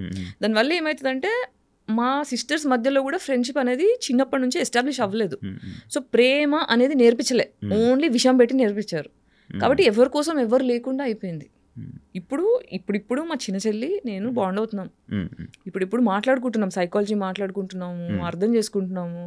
ఓకే ఎందుకా అని ఇప్పుడు చిన్న చెల్లి కొంచెం దగ్గర అవుతుంది. ఓకే, ఇప్పుడు మంచిగా ఉంటున్నా. యాక్చువల్లీ నేను ఎవరినైనా యాక్ట్రెస్ని కానీ ఎవరినైనా ఇంటర్వ్యూ చేసేటప్పుడు నార్మల్గా కమిట్మెంట్ అలాంటి ఇష్యూ మీకు వచ్చిందా అని అడుగుతాను ప్రతిసారి. ఎవరు వచ్చినా నేను అడిగే ఒక క్వశ్చన్ అయితే ఇది పక్కా ఉంటుంది. కానీ నేను మిమ్మల్ని అడుగుతున్నా, మీరు ఎప్పుడైనా కమిట్మెంట్గా వెళ్ళారా సినిమా ఆఫర్ కోసం? సినిమా ఆఫర్ కోసం వెళ్ళలేదు, బట్ ఒక రీసెంట్లీ ఒక అసలు కమిట్మెంట్ ఇచ్చే అమ్మాయిలతోని ఎలా ఎంపథైజ్ అవ్వాలి అని ఆలోచించి ఒక్క డైరెక్టర్తో నేను మాట్లాడడం స్టార్ట్ చేసా. ఎంత అబ్యూజివ్గా అనిపించింది అంటే వామిటింగ్ వచ్చింది నాకు. తర్వాత ఇంకా నమస్కారం వద్దు, నాట్ ఇంట్రెస్ట్. నాకు ప్రొడ్యూస్ చేయడానికి రెడీ ఉండే నా స్టోరీకి, నువ్వు షూట్ స్టార్ట్ చేయి నేను డబ్బులు ఇస్తా అని చెప్పి మేనేజర్ని సెట్ చేస్తాడు, అంత టీమ్ని సెట్ చేస్తాడు. తర్వాత నా వల్ల అవ్వట్లేదు, నాతో కాదు అని నా పావర్టీ బతుకు నేను బతికిస్తా, పర్లేదు అలవాటు అయిపోయింది నాకు అని చెప్పి లైట్ తీసుకున్నాను. మీరు సినిమా ఇండస్ట్రీలో చేయలేదు, నేను ఎప్పుడు చేయలేదు. మీకు ఎప్పుడు ఇబ్బంది కూడా రాలేదు ఆ టైంలో? అంటే సినిమాలు చేసాం అంటే చేసిన వాళ్ళు ఇబ్బంది పెట్టలేదు కాబట్టి చేసినవి చేసా. కానీ ఒక్క సినిమా సగం నుంచి ఇబ్బంది పెట్టడం స్టార్ట్ చేశారు. అది నేను ఇంకా హరాస్మెంట్, ఇంకా అతి జాగ్రత్తగా నా ఫ్రెండ్ ఎప్పుడు వెళ్ళినా సింగిల్గా వెళ్ళకుండా అలా రేప్ అటాక్ చేశారు లిటరల్గా. అప్పుడు ఫస్ట్ ఐ డ్రీమ్ ఇంటర్వ్యూలో చెప్పిన ముచ్చటనే అది. సో ప్రొడ్యూసర్ డైరెక్టర్ వాళ్ళు ఇప్పుడు చాలా ఫేమస్, వాళ్ళు ఇద్దరు కలిసి నా మీద చాలా ట్రై చేసి నన్ను ట్రామటైజ్ అయిపోయినా నేను. అది అంటే ట్రైలర్ ఫుల్ హిట్ అయిపోయిందని చెప్పి ఆఫ్టర్ పార్టీ అరేంజ్ చేశారు. ఆఫ్టర్ పార్టీలో ఫోర్స్, నాకేమో మొహమాటం, ఇప్పుడు నాకు ప్రేమ లేక పెరిగిన అమ్మాయిని కదా, సో నేను నలుగురిలో బిలాంగ్ అవ్వాలి అనే కొద్దీ పీపుల్ ప్లీజర్ అంటారు దీని ఇంగ్లీష్లో. ఆ పీపుల్ అందరూ నా గురించి పాజిటివ్గా ఆలోచించాలనే ప్రెషర్లో మొహమాటం ఎక్కువ వచ్చేస్తుంది, నో చెప్పడం కష్టమైపోతుంది. ఒక అంటారు చూడండి, మొహమాటానికి వెళ్తే కడుపు వచ్చిందని, అలా నో చెప్పడం రాక ఫోర్స్ఫుల్గా మందు తాగిస్తే తాగేసా. నాకు మందు పడదు. ఫస్ట్ ఆఫ్ ఆల్ నాకు హెల్త్ ఇష్యూ ఉండడం వల్ల ఏంటంటే మందు తాగితే ఫుల్ బ్యాక్ పెయిన్ వచ్చేస్తుంది. సో నాకు ఇష్టం ఉండదు, మందు తాగడం అనేది నాకు ఇష్టం ఉండదు. బట్ మొహమాటం కొద్దీ తాగు అనేసరికి తాగుతున్నా, తాగని ఇట్లా పెట్టి తోసేస్తారు, ఇలా పెట్టి పోసేస్తారు. అలా చేసేసరికి అవుట్ అయిపోయిన తర్వాత నా బాయ్ ఫ్రెండ్ తీసుకొని వెళ్ళా, ఎందుకైనా మంచిది సేఫ్ సైడ్ అని. మా వాడికి ఫోన్ వచ్చింది పల్లెటూరు నుంచి, ఊర్లో నుంచి కాల్ వచ్చేసరికి నేను అర్జెంట్గా వెళ్ళాల్సి వస్తుంది, నువ్వు నీ దగ్గర ఫోన్ ఉంది, నేను ఉంటే కాల్ చేయు, మన వాళ్ళు ఇక్కడిక్కడే ఉంటారు, టెన్షన్ లేదు, నువ్వు వెళ్ళు అని చెప్పి వెళ్ళిపోయి నేను ఒక్కదాన్నే ఉన్నాను డిసైడ్ అయ్యి. ఇంకా ఇంటికి కార్లో డ్రాప్ చేస్తామని తీసుకెళ్ళడం స్టార్ట్ చేశారు. కార్ది టైర్ రిపేర్ ఉంది, మన ప్రొడ్యూసర్ గారు డ్రాప్ చేస్తారు, వాళ్ళ ఇంటి దగ్గర డ్రాప్ చేసేసి నేను రిపేర్కి వెళ్తాను. మన డైరెక్టర్ నన్ను ప్రొడ్యూసర్ దగ్గర ఇంటి దగ్గర డ్రాప్ చేసేస్తే కింద నిల్చొని ఉన్నా, ఏదో ఫోన్ పట్టుకొని నాటకాలు చేసి డ్రైవర్ రావడానికి ఇంకో 20 minutes పడుతుందంట గాయత్రి, రాత్రి అవుతుంది కదా పైన కూర్చుందా అని వెళ్ళి నా డ్రెస్ లాగడం స్టార్ట్ చేసిండు. నన్ను ఆ డ్రెస్ కాపాడింది. పెద్ద గౌన్ ఉండే, మా డిజైనర్ అన్ని కుట్లేసింది, లూజ్ ఉందని చెప్పేసి ఎక్కడికక్కడ స్టిచ్చెస్ చేసి, చాలా థిక్ క్లాత్ ఉండే, ఇలా పట్టుకొని మొత్తం డ్రెస్ అంతా ఇలా పట్టుకొని కూర్చున్న మూలకి. ఒక గంట సేపు హరాస్ చేసి నా ఫోన్ స్విచ్ ఆఫ్ అయిపోయింది, నేనేమో తాగేసి ఉన్నా, నాకేం అర్థం కావట్లే. అలా కొట్టేసుకొని లాస్ట్కి గంట చూశాడు. దాని తర్వాత ఏం పని అయ్యేటట్లేదని మళ్ళీ మన డైరెక్టర్కి ఫోన్ చేస్తే మళ్ళీ వాళ్ళే వచ్చి తీసుకెళ్లారు. అందులో కార్లో మళ్ళీ వేరే వాళ్ళు ఉన్నారు. ఓకే, వాళ్ళు ఏమనుకుంటున్నారు, నా జుట్టు జరిగిపోయి ఉంది, నేను ఏడుస్తున్నాను, పని అయిపోయింది అని వీళ్ళు ఇట్లా చూస్తారు. ఇలా చూస్తున్నారు. దాని తర్వాత వీళ్ళని ఫాలో అవుతూ ఇంకొక ఈవెంట్ మేనేజర్ బైక్ మీద వస్తున్నాడు. నేను ఫుల్ షాక్లో డ్రామాలో అసలు ఏం జరిగిందని ఇలా కూర్చొని పోయి ఉన్నా. నా ఇల్లు వచ్చింది, దిగిపోయా. ఆ ఈవెంట్ మేనేజర్ వచ్చి ఇట్లా గలీజ్గా హగ్ చేసుకొని ఇలా అంతా నొక్కేస్తున్నాడు. ఇలా కళ్ళు తిరుగుతున్నాయి నాకు, ఫోర్స్ పనిచేయట్లేదు. ఫస్ట్ ఆఫ్ ఆల్ షాక్లో ఉన్నా, డిసోసియేషన్లో ఉన్నా, ఫ్రీజ్ మోడ్లో ఉన్నా, తాగేసి ఉన్నా. ఇలా చేసేసరికి నేను ఒక 10 రోజులు నార్మల్ మనం తినలేదు, నిద్రపోలేదు, జస్ట్ అలా కళ్ళలోంచి నీళ్ళు పోతూ ఉన్నాయి.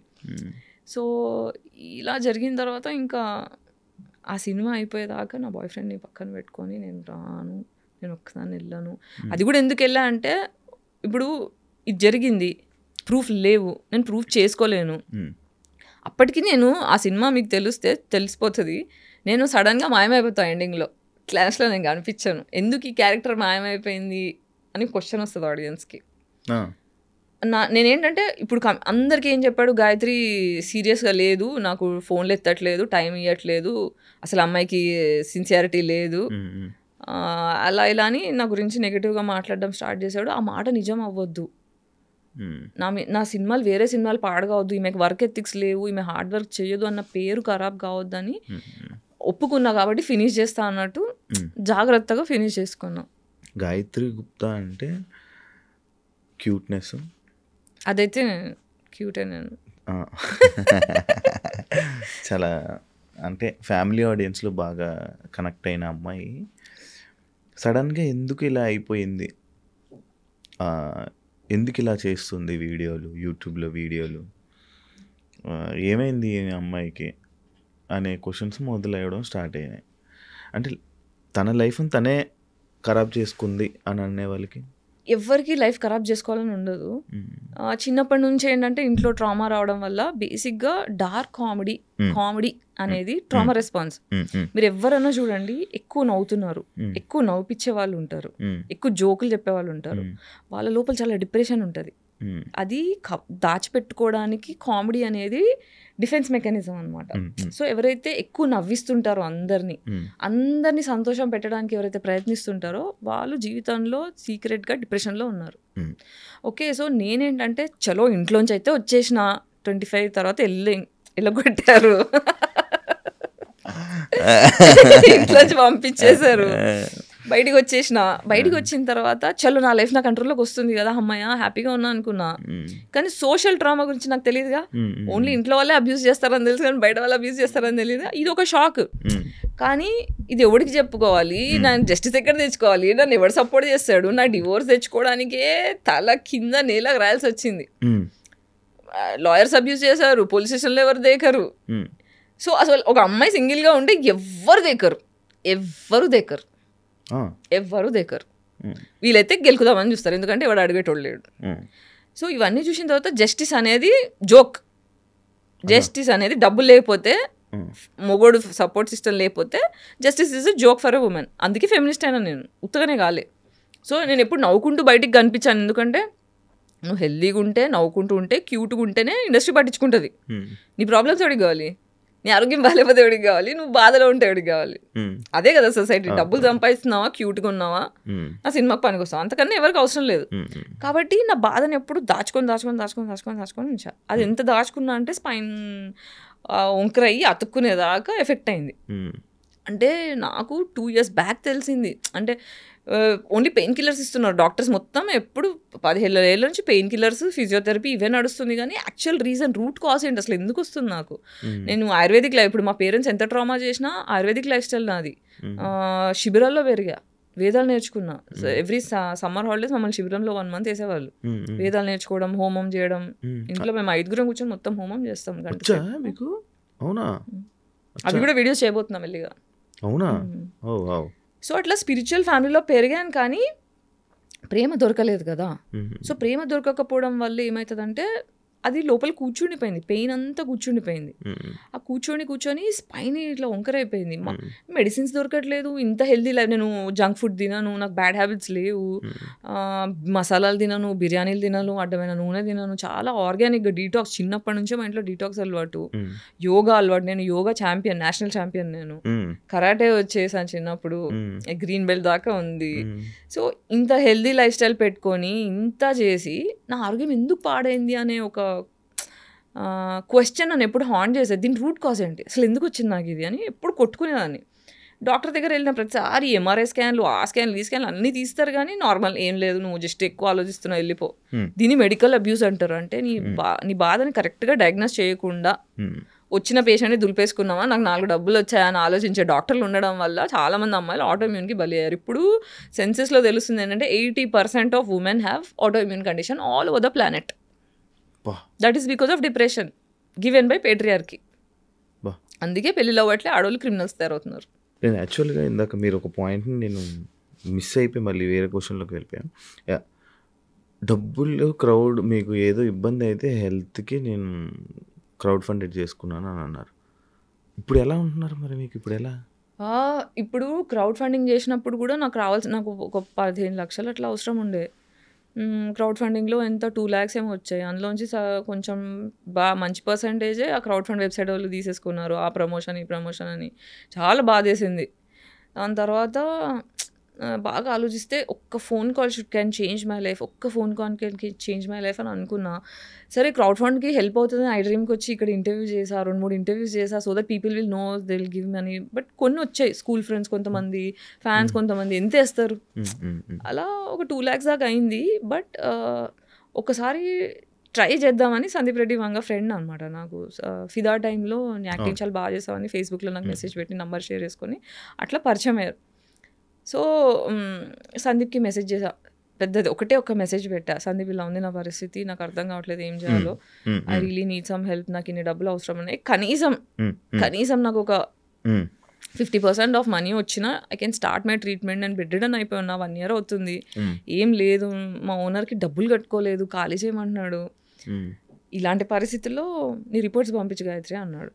మెసేజ్ ఒకటి పెడితే రిపోర్ట్స్ పంపించా, ఎంత కావాలి నాకు ఈ ట్రీట్మెంట్స్కి, నీకు ఫస్ట్ 3 monthsకి కావాల్సిన ట్రీట్మెంట్ ఎంత అవుతుందో అవన్నీ నాకు లిస్ట్ పెట్టు డీటెయిల్డ్గా అంటే, మొత్తం అదొకటి పీపీటీ తయారు చేసి పంపిస్తే 5.5 lakhs ఒక 1 weekలో వేసేసాడు.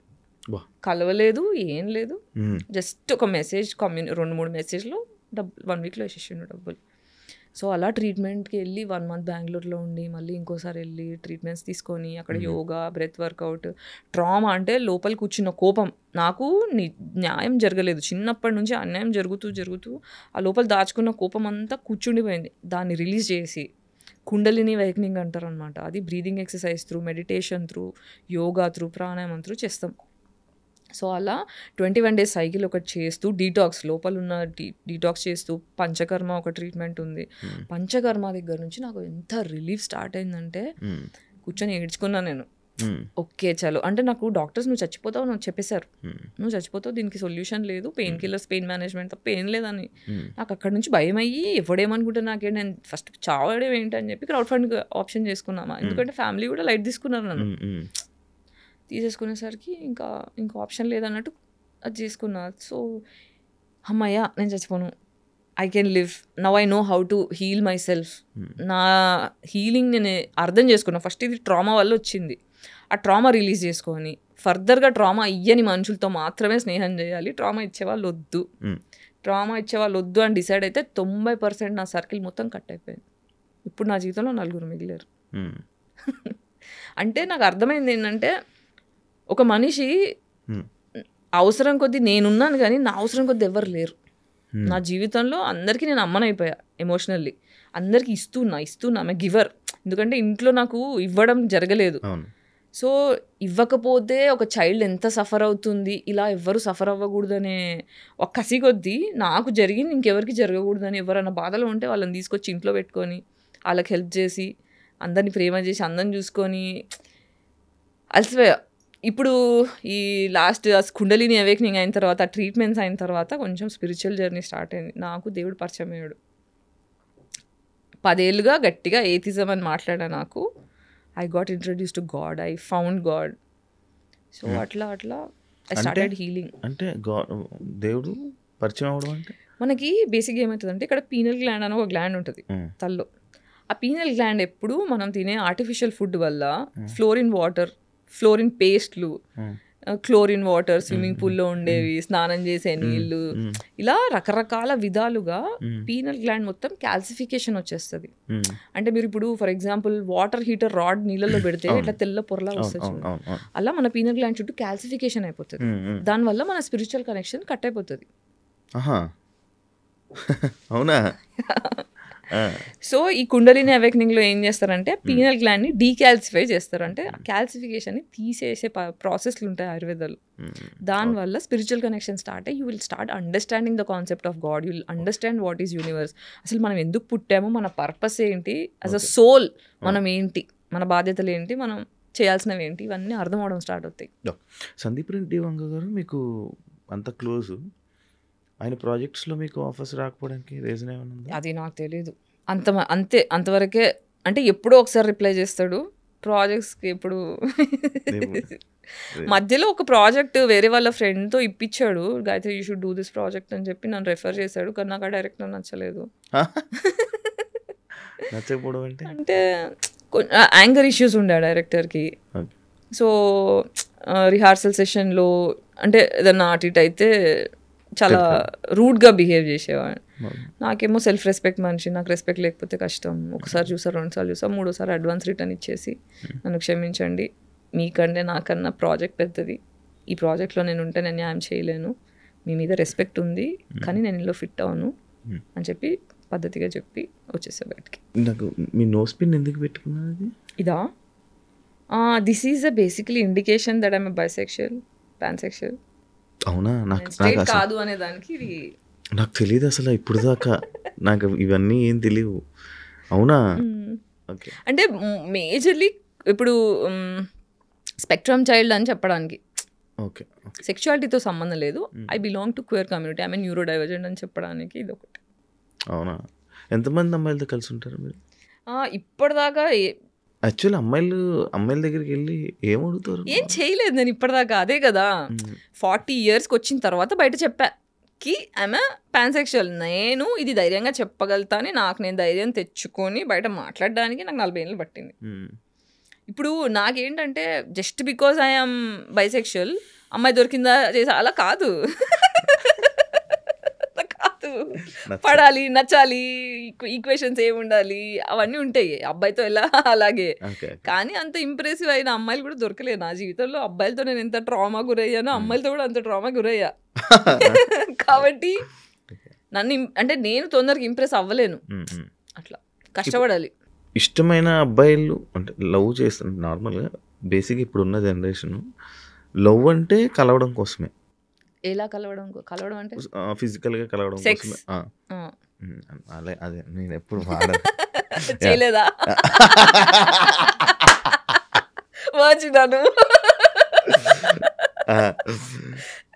అయితే నార్మల్గా లవ్ అని అంటే సెక్స్ కోసం లేకపోతే దాని కలుస్తూ ఉంటారు.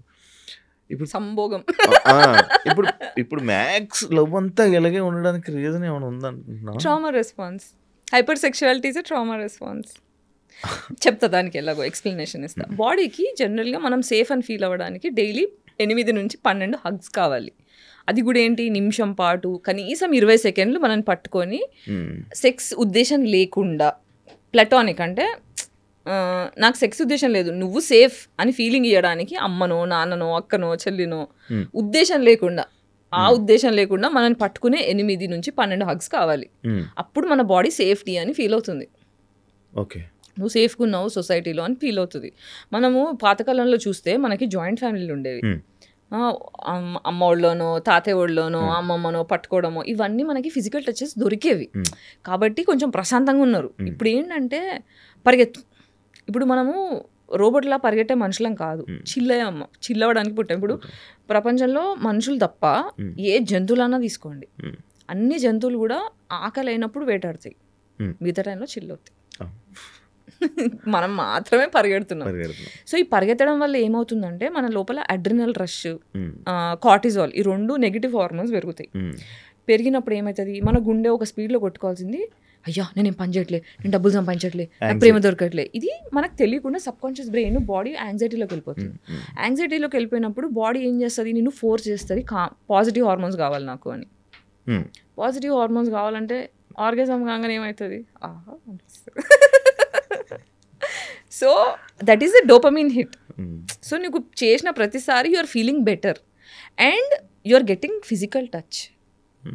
ఓకే, ఆ ఫిజికల్ టచ్, ఓహో బాడీ ఏం డిసైడ్, సబ్ కాన్షియస్ బ్రెయిన్ ఏం డిసైడ్ అవుతుంది అంటే, ఓహో ఇలా ఇలా నిన్ను హార్నీ చేసేసి నిన్ను కామం పెంచేస్తే నువ్వు ఒక మనిషిని దగ్గర తెచ్చుకుంటున్నావు, అప్పుడే నాకు టచ్ దొరుకుతుంది కాబట్టి నేను హార్నీ చేసేస్తా, నువ్వు సచ్చినట్టు దానికోసమన్నా ఒక మనిషిని తెచ్చి ముట్టుకునేలా చేస్తావు అని బాడీ హైపర్ సెక్షువల్ అయిపోతుంది.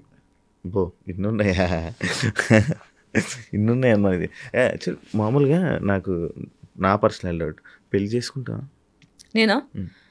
యా, అంటే కరెక్ట్ పర్సన్ దొరికితే ఫస్ట్ షూర్. ఎవరైనా ఏమైనా ప్రపోజల్ కానీ మాట్లాడడం, ప్రపోజల్స్ వస్తూనే ఉంటాయి కానీ నేను సేఫ్గా, ఐ మీన్ ఎట్లా అంటే ఇమోషనల్లీ ఇంటెలిజెంట్ మనిషి కావాలి లైఫ్లో. ఇప్పుడు ఏమవుతుందంటే, ఇప్పుడు నన్ను టాంబాయ్ అంటారు, నన్ను మొగోడిలాగా అంటారు, మ్యాస్క్యులిన్ అంటారు. లేదా ఇప్పుడు నాకు అమ్మాయి వచ్చినా అబ్బాయి వచ్చినా ఇప్పుడు నాకు ఎలాంటి మనిషి కావాలి అంటే, నేను పెద్ద మనిషి అంటే అందరి జీవితంలో అమ్మని అయిపోయాను చెప్పా కదా, నాకు ఆ బాధ్యత అలసిపోయా. ఓకే, నేను చిన్న పిల్లని అవ్వగలుగుతా అనే ఒక కాన్ఫిడెన్స్ నాకు వచ్చినప్పుడు, అనే ప్రూఫ్ దొరికినప్పుడు ప్రాబబ్లీ ఐ కెన్ థింక్. మీరు సొసైటీ కోసం ఆలోచించి సొసైటీ కోసం మాట్లాడుతున్నారు అంతే కదా, మిమ్మల్ని సొసైటీ యాక్సెప్ట్ చేస్తుందని అనుకుంటున్నారు? సంబంధం లేదు. ఎందుకు? హీరోలు ఎప్పుడు సొసైటీ పీపుల్ ప్లీజర్లు కాదు హీరోలు. ఆ సొసైటీ నాకు లాభం వచ్చినా లేకున్నా నా వల్ల సొసైటీ బాగుపడుతుందని డిసైడ్ చేసుకునేటోడే ఫ్రీడమ్ ఫైటర్ అయ్యిండు. భగత్ సింగ్ అయినా ఎవరైనా సరే, ప్రాణం పోతుందని తెలుసు, రిస్క్ ఉందని తెలుసు, దీనివల్ల నన్ను గుర్తిస్తాడా గుర్తించరా అని పట్టించుకోరు. నా వల్ల బాగుపడుతుంది దేశం, నేను బలైనా సరే, నాకు కష్టం వచ్చినా సరే, నేను సఫర్ అయినా సరే, నేను చేసే పని వల్ల నలుగురు బాగుపడతారు అని అర్థం చేసుకున్నాడు హీరో అవుతాడు. ఈ సొసైటీలో మీ ఫ్యామిలీ కూడా, మీ ఫ్యామిలీ యాక్సెప్ట్ చేస్తుందా మిమ్మల్ని? సంబంధం లేదు నాకు, నన్ను ఎవరు యాక్సెప్ట్ చేయాలని నా సంబంధం నాకు లేదు. నన్ను నేను యాక్సెప్ట్ చేసుకున్నాను, అది నాకు ఇంపార్టెంట్. నా కుక్ యాక్సెప్ట్ చేసింది నాకు అది చాలు. సడన్గా మీరేంటి సందీప్ రెడ్డి మంగళ మాట్లాడతా? నేను ఎప్పుడు ఇట్లానే మాట్లాడా, నార్మల్గా జస్ట్ కంపేర్. ఫేమస్ అయింది అందుకే కదా. బేసికలీ మీ యూట్యూబ్ ఛానల్ ఎలా రన్ అవుతుంది? బాగానే పోతుంది. అది ఒక పార్ట్ ఆఫ్ రెవెన్యూ కోసమేనా మీరు స్టార్ట్ చేసి? పార్ట్ ఆఫ్ రెవెన్యూ అంటే ఇప్పుడు నేను ట్రీట్మెంట్ అంతా అయ్యి చలో నేను కొంచెం మెల్లిమెల్లిగా వర్క్ చేద్దాము అని స్టార్ట్ చేసి మొత్తం అన్ని ఛానల్స్ తిరిగా, టీవీ ఛానల్స్ తిరిగా, న్యూస్ ఛానల్స్ తిరిగా, యూట్యూబ్ ఛానల్స్ తిరిగా, మూవీ ఆఫీస్లో అందరినీ కాంటాక్ట్ అయ్యా. నాకు అర్థమైందంటే nobody wants to work with me, nobody wants to work with me. నా ఇంటర్వ్యూలు కావాలి, నా కంటెంట్ కావాలి, కానీ నాకు ఆదాయం ఇచ్చే ఇంట్రెస్ట్ ఎవరికి లేదు. నాకు అర్థమైపోయింది. సో నేనే గొడవాలి. సో సాగర్ అని నా ఫ్రెండ్ ఉన్నాడు, హైదరాబాద్ నైట్స్ అని ఒక సినిమా డైరెక్ట్ చేసిండు అన్నమాట 23లో, బెడ్రిడన్ అవ్వకముందు. సో అది ఇంకా రిలీజ్కి ఉంది, పోస్ట్ ప్రొడక్షన్లో ఉంది. ఆ సినిమా డైరెక్టర్ నాకు సినిమా బండికి డిఓపి అనమాట తను. సో తను ఫ్రెండ్ అయ్యాడు. నేను పడిపోయిన టైంలో నాకు క్రౌడ్ ఫండ్ క్యాంపెయిన్ రేజ్ చేయడము, నాకు రెగ్యులర్గా కొంత గొప్ప డబ్బులు. ఇప్పుడు నాకు సాగర్ కూడా one of the friend that helps me consistently. అంటే నా దగ్గర నుంచి నన్ను బాధ పెట్టకుండా, నన్ను ఎక్స్ప్లాయిట్ చేయకుండా, నన్ను అబ్యూజ్ చేయకుండా, ట్రూ హార్ట్తోని, ప్యూర్ ఫ్రెండ్షిప్తోని నాకు హెల్ప్ చేస్తున్న 2-3 మనుషుల్లో సాగర్ కూడా. సో సాగర్ ఏమన్నాడంటే, నువ్వు టెన్షన్ పడక గాయత్రి, మనకి ఇది ప్రాబ్లం, దీని సొల్యూషన్ ఉండకుండా ఉండదు, will do something, will start. నేను ప్రొడ్యూస్ చేస్తాను, యూట్యూబ్ ఛానల్కి నేను సపోర్ట్ చేస్తాను. కానీ బాల్కనీ చిత్రాలు అని తన ప్రొడక్షన్ హౌస్ ఉంది. సో తను కూర్చొని, నువ్వు ఏం చేస్తావు, నువ్వు యూట్యూబ్ కంటెంట్ చేసుకుంటూ వెళ్ళు, తను పోస్ట్ ప్రొడక్షన్ నేను చూసుకుంటా, రిలీజ్ నేను చూసుకుంటా, ఫైనాన్స్ ఎట్లా చేద్దాం.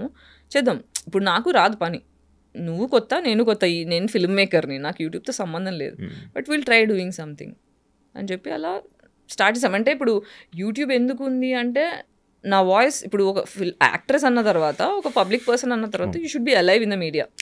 So that is one reason. ప్రతిసారి వేరే యూట్యూబ్ ఛానల్స్కి వెళ్తే రాంగ్ టైటిల్స్ వేసి నా పేరంతా ఖరాబ్ చేసారు.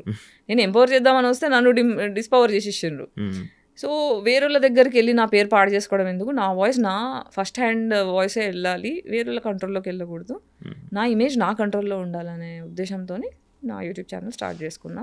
దీనివల్ల ఇప్పుడు ఏంటి, ఇప్పుడు డెమో షూట్ ప్లాన్ చేస్తున్నా, సినిమా స్టోరీ ఒకటి పెట్టుకొని, మళ్ళీ సాగరే నా డెమో షూట్కి కూడా డబ్బులు పెడుతున్నాడు.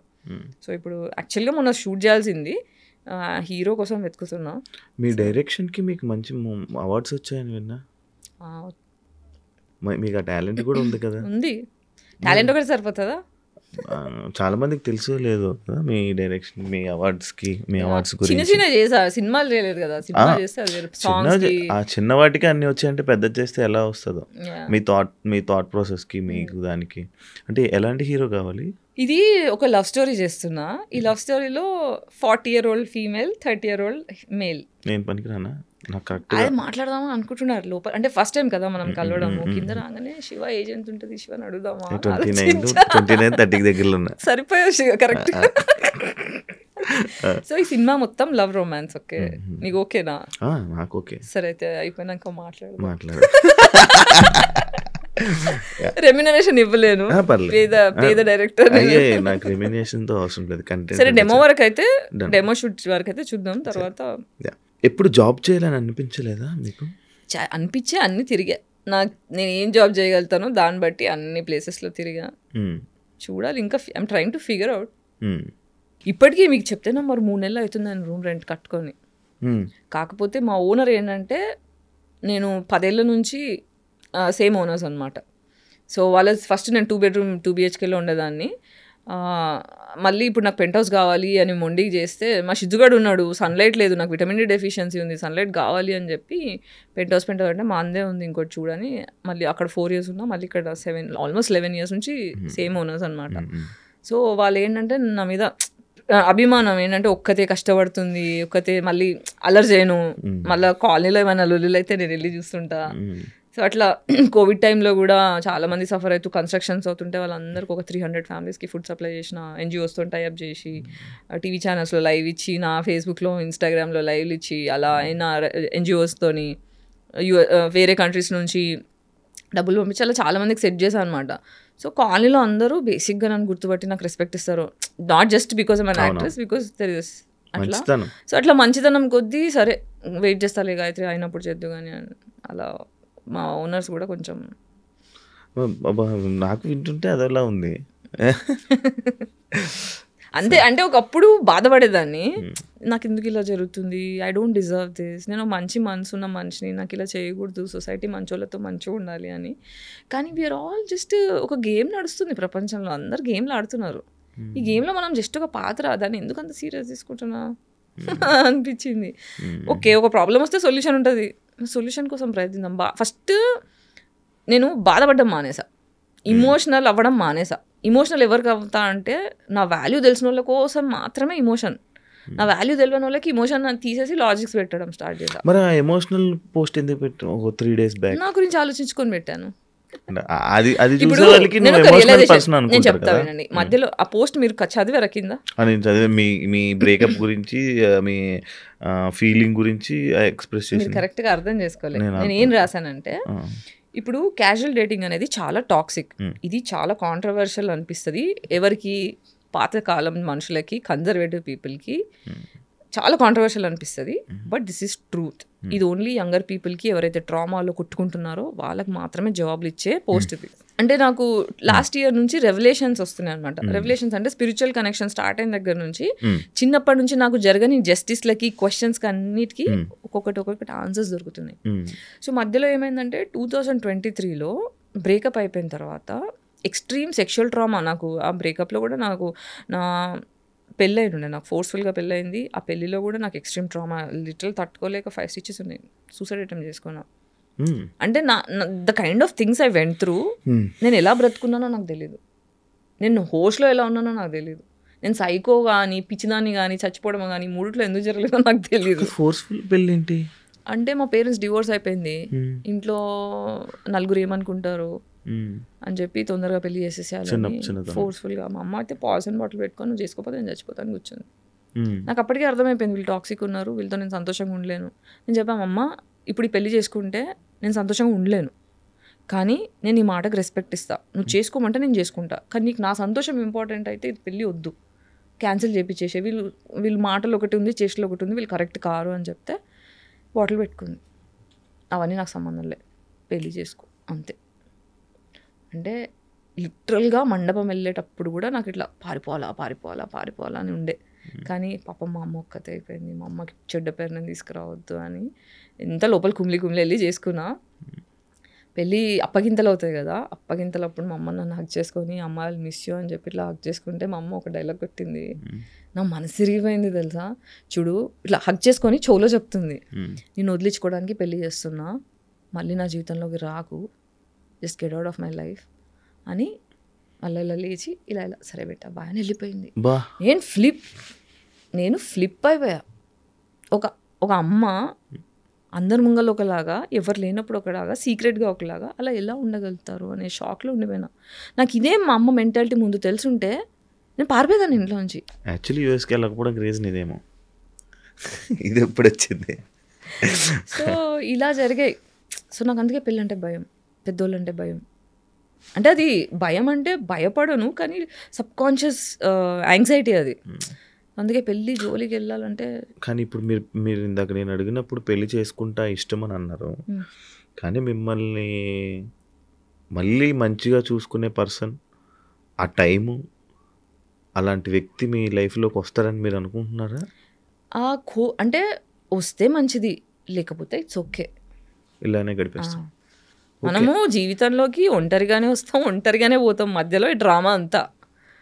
సో ఒక్కసారి when you make peace with your self, మనకు సెల్ఫ్ వర్త్ తెలిసి గాడ్ వచ్చేసింది అనుకోండి, నా బాధ వినడానికి ఒక వాయిస్ ఉంది నా లోపల, I'm hearing myself, God is listening to me, I'm being guided, నన్ను గైడ్ చేస్తున్న ఒక సూపర్ పవర్ నా లోపల ఉంది, God is there for me. So I'm fine I'm God అంతే.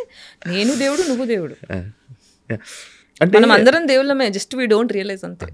చిన్నప్పుడు కూడా చిన్నపిల్లలు దేవుడితో సమానం అని అప్పుడే అంటారు కదా, ఎందుకంటే పొల్యూట్ అవ్వలేదు కాబట్టి. మనం పొల్యూట్ అవ్వడం వల్ల మనం దేవుళ్ళని మర్చిపోతాం.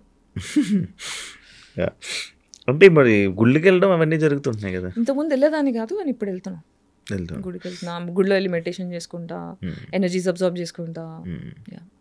యాక్చువల్లీ మీకు ఇలాంటి సిచ్యువేషన్ జరిగింది, మీ అలాంటి వాతావరణంలో పెరిగారు, అన్నీ జరిగాయి కదా. అంటే పెళ్ళి చేసుకోవాలి, ఒక పిల్లలు, ఆ పిల్లల్ని మంచి చూసుకోవాలి, వాళ్ళకన్నీ నేర్పించాలి, ఇలా జరగాలి అలా జరగాలి, మన జనరేషన్, మన వారసులు, మన వారతత్వం అది పెంచి కొంచెం మంచిగా నేర్పించి మంచిగా సొసైటీలో ఉండాలనే ఆలోచన అలాంటివి ఉన్నాయా? చేస్తున్నాను కదా ఆల్రెడీ పేరెంటింగ్ సొసైటీకి. ఇప్పుడు నేను ఒకటి చెప్తా, కుటుంబం ఉంది అంటే అమ్మ నాన్న పెళ్ళాం పిల్లలు, మీ కుటుంబం సైజ్ ఎంత అంటే వాళ్ళే. నా కుటుంబం లేదు, నా కుటుంబం సైజ్ నా దేశం. అర్థమైందా? నా కుటుంబం నేను అలా చూస్తున్నా. సో ఇప్పుడు తల్లి తండ్రి పిల్లలు నన్ను ప్రేమిస్తున్నారా లేదా అని చూడరు, వాళ్ళ బాగోగులు చూస్తారు. నా పిల్లలు నాకు ఏం చేస్తారు అని చూస్తే వాళ్ళది ప్రేమ కాదు. అన్కండిషనల్గా ఎప్పుడైతే పిల్లల్ని ప్రేమిస్తారో అది రియల్ ప్రేమ ఫ్రమ్ తల్లిదండ్రి. అదే చేస్తున్నాను నేను సొసైటీతో. సొసైటీలో ఏజ్కి సంబంధం లేకుండా నేను అందరినీ పిల్లల్లా కన్సిడర్ చేస్తున్నాను కాబట్టి ఎడ్యుకేట్ చేయాలి, అందరు బాగోగులు చూసుకోవాలి, అందరు సంతోషంగా ఉండాలని వీడియోలు చేస్తున్నాను. అవును, మీరు మంచిగా చేస్తున్నారు, బట్ ఆ సొసైటీ మిమ్మల్ని యాక్సెప్ట్ చేయట్లేదు కదా. జవాబు దొరకాల్సిన వాళ్ళకి దొరికేస్తున్నాయి. మీరు కామెంట్ సెక్షన్లో చూడండి, 10 మంది తిడతారేమో, 50 మంది thank you for doing this, it is helping me. కామెంట్స్ని పట్టించుకుంటారా? అన్నీ చూస్తా, పట్టించుకోవాల్సినవి పట్టించుకుంటా. ఇప్పుడు రోడ్డు మీద వెళ్తుంటా, మురిగే కుక్కలు ఉంటాయి, మురిగే కుక్కలు పట్టించుకోను. ఏదైనా కుక్క క్యూట్గా వచ్చి నాతో ఆడుకుంది అనుకో, వెళ్ళి ఆడుకుంటా, నేను కుక్క పిల్లలు అయిపోతా. యాక్చువల్లీ నాకు ఇంకొక డౌట్ ఉండే, మీ గురించి తెలుసుకున్నప్పుడు నాకు ఇంకోటి వచ్చింది, మీకు మ్యూజిక్ అంటే బాగా ఇష్టం అని. ఆ మ్యూజిక్కి సంబంధించిన ఒక పర్సన్తో రిలేషన్లో ఉండేవాళ్ళని. అవునా? అదెందుకు అయ్యింది? అది మీ ఇష్టంతోనే మీ దీంతోనే వెళ్ళారు కదా, మరి అది ఎందుకు బ్రేకప్ అయ్యింది? అదే దీన్ని చాలా టాక్సిక్ ఉండేది. బాగానే కనుక్కున్నానా? దీన్ని కార్మిక్ రిలేషన్షిప్ అని చెప్తా. ఎప్పుడైతే ఒక సోల్ ఎక్స్ట్రీమ్ ట్రామా నుంచి వచ్చి ప్రేమ అనే డెఫినేషన్ అర్థం కాక కొట్టుకుంటుంటాం చూడండి, ఈ కార్మిక్ రిలేషన్షిప్ ఏంటంటే కథార్సిస్ అనేది ఒక ఫినామినా ఉంటుంది మనకి. మీకు ఐడియా ఉందా? స్పిరిచువాలిటీ తెలిస్తే కొంచెం, లేదా హిందూయిజం కరెక్ట్ క్లారిటీ ఉంటే ఇప్పుడిప్పుడే మనుషులను అర్థం చేసుకోవడం స్టార్ట్ చేస్తున్నాను. కథార్సిస్ అనే ఫేజ్లో కార్మిక్ అనేది ఫైనల్ ఫేజ్ అనమాట. అంటే మనకి ఇల్యూజన్స్ అంటే నా మొగుడు, నా ఫ్యామిలీ, నా కోరికలు, నన్ను ఇట్లా చూసుకోవాలి, నన్ను బాగా చూసుకోవాలి, ఇవన్నీ డెల్యూషన్స్లో ఉంటాం. కానీ రియాలిటీలో నేను చూస్ చేసుకున్న మనిషి అంటే మనకి బేసిక్గా నా కోసం నేను నిలబడలేదు ఎప్పుడు. సో నా కోసం నేను నిలబడాలి అంటే ఇచ్చి కొట్టాలి ఒకటి. కొట్టాలంటే ఫిజికల్గా కాదు, మెంటల్గా. సెల్ఫ్ దెబ్బ తగలాలంటారు. దెబ్బ తగిలితే జ్ఞానం వస్తుంది అంటారు కదా. ఆ జ్ఞానం రావడానికి తగిలిన దెబ్బది. సో చాలా ట్రామటైజ్ అయిపోయా, చాలా డిప్రెషన్లోకి వెళ్ళిపోయా, ఆరోగ్యం మొత్తం గుడిసిపోయింది. ఆయన కూడా ఇబ్బంది పెట్టారు అఫ్ కోర్స్. కానీ ఇప్పుడు నేను ఏం చెప్తున్నానంటే నన్ను ఇబ్బంది పెట్టిన వాళ్ళందరూ కూడా వాళ్ళు ఇబ్బంది పెట్టాలని పెట్టరు. వాళ్ళు ప్రేమలో పెరగాక ట్రామాలో పెరిగి వాళ్ళు ప్రేమ అనుకుంటూ ట్రామానే ఇచ్చారు. So I forgive them because వాళ్ళు సంతోషంగా లేకపోవడం వల్ల ఇవన్నీ జరుగుతున్నాయి. పేట్రియార్కి పితృస్వామ్య వ్యవస్థ మొగోడిని ఎలా కుడిపించిందంటే ఇలా రాక్షసుడిని, జంతువుని తయారు చేసి కుడిపించింది. సో ప్రేమ, అమ్మ ప్రేమ సరిగ్గా అర్థం చేసుకొని మొగోడు చేసే పనులు ఇవి. వచ్చే అమ్మాయిని హింస పెడతాడు. సో మదర్ ఉండి ఎప్పుడైతే హీల్ చేసుకుంటారో అబ్బాయిలు, అప్పుడే అమ్మాయిలను సరిగ్గా ప్రేమించగలుగుతారు. అమ్మాయిలు ఎప్పుడైతే ఫాదర్ ఉండి హీల్ చేసుకుంటారో అప్పుడే కరెక్ట్ మొగోడిని ప్రేమించగలుగుతారు, కరెక్ట్గా ప్రేమించగలుగుతారు. నాకు గాయత్రి గుప్తా మాటలన్నీ బాగా నచ్చుతున్నాయి, అన్నీ బాగున్నాయి, జనాలకు కూడా మంచిగా అనిపిస్తుంది. కానీ బూతులు లేకుండా ఎందుకో మన బేసిక్గా మన వాళ్ళు బూతులు అంటే యాక్సెప్ట్ చేయరు, బోల్డ్నెస్ యాక్సెప్ట్ చేయరు. అది ఎందుకో తెలీదు, నాకు తెలియదు. మీకేమైనా తెలుసు, ఐడియా ఉందా? అంటే పద్ధతి, పవిత్రత అని అది యూఎస్పీ పెడతారు కదా. ఇప్పుడు మనకి ఏంటి, అందరూ తెల్ల బట్టలు వేసుకొని నీట్గా ఐరన్ చేసుకొని బట్టలు వేసుకోవాలని కోరుకుంటారు. ఇప్పుడు బురదలో పడాలనుకోడు. కానీ బురదలో పడకుండా ఉంటామా? జీవితంలో ఏదో ఒకసారి పడుతూ ఉంటాం కదా. అది పడకపోయినా కార్యాలు ఎగ్జాక్ట్లీ. అలా బురదలో పడ్డప్పుడు ఏమైందంటే కోపం వస్తుంది. సో అలా సర్వైవల్ మోడ్లో ఉన్న మనుషులు ఎప్పుడు బూతులు డిఫెన్స్గా వాడతారు. ఇది ఏంటంటే నేను ఒక్కదాన్నే మాట్లాడుతున్నాను, బూతులు చాలా మంది మాట్లాడుతారు. మహేష్ బాబు సినిమాలో అన్న మాటలు మన రామ్ చరణ్ తేజ్ది పెద్ద సినిమా ఉండే చూడండి, దాన్ని రామ్ చరణ్ రంగస్థలంలో బూతు వాడలేదు. నాకు రాలేదేంటి సడన్గా? అదే ఇది గుర్తు తెచ్చుకుంటున్నాను. ఆయన కొంచెం వినపడదు కదా, అది గుర్తు తెచ్చుకుంటున్నాను, రైట్ రావట్లే. అందులో బూతులు మాట్లాడారు. బూతులు అనేది అందరూ మాట్లాడతారు. ఇక్కడ ఏంటంటే ఆడపిల్లని కాబట్టి నన్ను సపోర్ట్ చేసేవాళ్ళు లేరు కాబట్టి, దెప్పడం ఈజీ కాబట్టి, తొక్కాలి కాబట్టి, నా వాయిస్ లేవకూడదు కాబట్టి అంటే బేసిక్ అబ్బాయిలను కూడా తిడతారు. అసలు బూతులు అనేది డిఫెన్స్ అండి. బేసిక్ దాని మీద కూడా ఒక యూట్యూబ్ వీడియో చేశాను. అదే అది లేకుండా ఇంకొకటి సైకలాజికల్గా ఈ మధ్యనే అంటే రీసెర్చ్లో కనుక్కున్నది ఏంటంటే బూతులు మాట్లాడిన ప్రతిసారి డోపమిన్ రిలీజ్. నేను విన్నా, అది రీసెంట్గా విన్నాను, అది కూడా ఆయన చెప్పాడు. ఇప్పుడు ఏంటంటే నిన్ను గట్టి గిల్లేస్తా. ఇది ఏంటి, సీక్రెట్గా గిల్లుతా, ఇది ఎవరికి కనిపించదు. నువ్వు అప్పుడు బూతు మాట్లాడతావు, మాట్లాడితే అది రికార్డ్ చేస్తావు. ఈ గిల్లదు ఎవరికి కనిపించట్లా, బూతు మాట్లాడిందే కనిపిస్తుంది. మనుషులు బూతు మాట్లాడదంటే గిల్లద్దు, సొసైటీ గిల్లుతుంది, హరాస్ చేస్తుంది. అంటే మెటఫార్గా చెప్తున్నా, సొసైటీ ఈజ్ నాట్ లెట్టింగ్ మీ. అమ్మాయిలని అబ్బాయిలని ఎవరైతే బూతులు మాట్లాడుతున్నారో వాళ్ళు జీవితంలో సంతోషంగా లేరు, వాళ్ళకి రెస్పెక్ట్ దొరకట్లేదు. సో అది డిఫెన్స్లో వచ్చే మాటలు. వాళ్ళని తప్పు అని చెప్పే కంటే వాళ్ళు ఎందుకు అలా చేస్తున్నారో మనం ఇప్పుడు ఒక చెట్టు సరిగ్గా పెరగట్లేదు అనుకో గార్డెన్లో, మనం సాయిల్ని కరెక్ట్ చేస్తాం కానీ చెట్టు ఎందుకు పెరగట్లేదు అనం కదా. సొసైటీ బాగుపడాలి ఫస్ట్. ఫైనల్గా ఏం కోరుకుంటున్నారు జనాల నుంచి? సంతోషంగా ఉండాలి అందరూ, ఎవరినైనా హర్ట్ చేసుకోవద్దు, సెల్ఫ్ వర్త్ తెలుసుకోవాలి అందరూ. ఫస్ట్ నాకు నేను ఇంపార్టెంట్, నా సెల్ఫ్ వర్త్ నేను వాల్యుబుల్ అని అర్థమైతే అంత సొసైటీ సెట్ అయిపోతుంది. దానికోసం నా వంతు ఏమంటారు ఉడత సహాయం నా యూట్యూబ్ వీడియోల ద్వారా చేస్తున్నాను. మళ్ళీ నాకు డౌట్, ఇప్పుడు మీకు ఫైనాన్షియల్ సపోర్ట్ కావాలంటే మీరు ఏం చేస్తారు? ఏమో నాకు అర్థం కావట్లేదు. సినిమా చేస్తాను, ఇప్పుడు క్రౌడ్ ఫండింగ్ చేస్తాను. సినిమా డెమో షూట్ చేసిన తర్వాత ఫిలిం బజార్ అని ఒక ప్లేస్ ఉంది గోవాలో, అక్కడ మొత్తం డిఫరెంట్ ప్రొడక్షన్ హౌసెస్ వస్తాయి, వేరే కంట్రీస్ నుంచి ప్రొడ్యూసర్స్ వస్తారు. అక్కడ వాళ్ళకి నచ్చితే ఇక్కడ ఇంత కష్టపడాల్సిన అవసరం లేదు. అక్కడ పెద్ద డోర్ ఓపెన్ అయింది నాకు, అది కూడా సాగరే తీసుకెళ్ళాడు 2 years బ్యాక్. అక్కడ ఏంటంటే మన స్టోరీ డెమో ప్రజెంట్ చేసుకోవచ్చు. మన స్టోరీ నచ్చింది అనుకోండి, అక్కడిదక్కడ ప్రొడ్యూసర్లు డబ్బులు పెట్టేస్తారు. అదొక ఆప్షన్ ఉంది. ఇంకా మా చిన్న చెల్లి అక్టోబర్లో కొన్ని డబ్బులు సేవ్ చేస్తుంది నా కోసం. సో కొంచెం బిజినెస్ స్టార్ట్ చేయడానికి చిన్నపాటి ఇన్కమ్ సోర్స్ బిజినెస్ స్టార్ట్ చేయడం కోసం ఐడియాస్ అన్ని క్యూరేట్ చేస్తున్నా. ఫుడ్ బిజినెస్ స్టార్ట్ చేద్దామని. అది ఇన్ని ఉన్నాయి, మీ పాత యాంకర్ జాబ్ ఎందుకు రావాలనుకోలే? యాంకర్ జాబ్ కోసం నా కొంచెం హెల్త్ బాగా YouTube channels, TV channels, news channels, YouTube channel అన్నీ తిరిగా. చెప్పా కదా, nobody wants to work with me. తిరిగా. అందుకే ఇప్పుడు యూట్యూబ్లో నేను ఏం చేస్తున్నా, యాంకరింగే చేసుకుంటున్నా సొంతగా. ఏమి యాక్సెప్ట్ చేయలేదని చెప్పి. Then thank you so much. నాకు మంచి పాడ్కాస్ట్ ఇచ్చి నాకు కొన్ని చాలా తెలియని విషయాలను చాలా తెలిసేలా చేసినందుకు. అండ్ నేను ఇంకో చాలా మిస్ అయ్యానని అనిపిస్తుంది. తప్పకుండా నేను మళ్ళీ ఇంకొకసారి మీతో ఇంకో పాడ్కాస్ట్ పెట్టాలని నేను కోరుకుంటున్నాను. అండ్ అదే కాకుండా మీరు మీ లైఫ్లో మంచి సక్సెస్ అవ్వాలని, అంటే మీ మాటలు విన్నప్పుడు మంచిగా ఉన్నారు కదా, మంచి జరగాలి అది కోరుకుంటూ, మీ కష్టాలన్నీ తీరిపోవాలని, మంచి ఆఫర్స్లో ఇంకా సక్సెస్ అవ్వాలని, ఇంకా పైకి వెళ్ళాలని మనస్ఫూర్తిగా కోరుకుంటున్నాను. Wish you all the best. Thank you so much. అందరూ హ్యాపీగా ఉండాలి. సర్వే జన సుఖినో భవంతు. ఇదైతే నేను ఇలా ఈ మాట ఎక్కువ అనడం స్టార్ట్ చేశా. I'm manifesting peace for everybody in our country. అంటే ప్రపంచంలో ఉన్న అందరూ ప్రశాంతంగా ఉండాలని. నేను రీసెంట్గా ఒక పాడ్కాస్ట్ చేసా, విష్ణుప్రియ భీమినేని. తను కూడా నేను వైబ్రేషన్స్ తీసుకుంటున్నా, తను అలాగే మాట్లాడింది నా ఇంటర్వ్యూ. తన్నే చూసే దాని తర్వాత మీరేనా సేమ్. నేను అదంతా పోవడానికి, నా నెగిటివిటీ పోవడానికి నాకు ఆ వైబ్రేషన్స్ తీసుకుంటా అలా అయింది. థ్యాంక్ యూ, ఆల్రెడీ చెప్పేశాను కాబట్టి. చూసారు కదా ఇంటర్వ్యూ. ఇంకో గెస్ట్తో మళ్ళీ మీ ముందు కలుస్తాం. అంతవరకు సియా.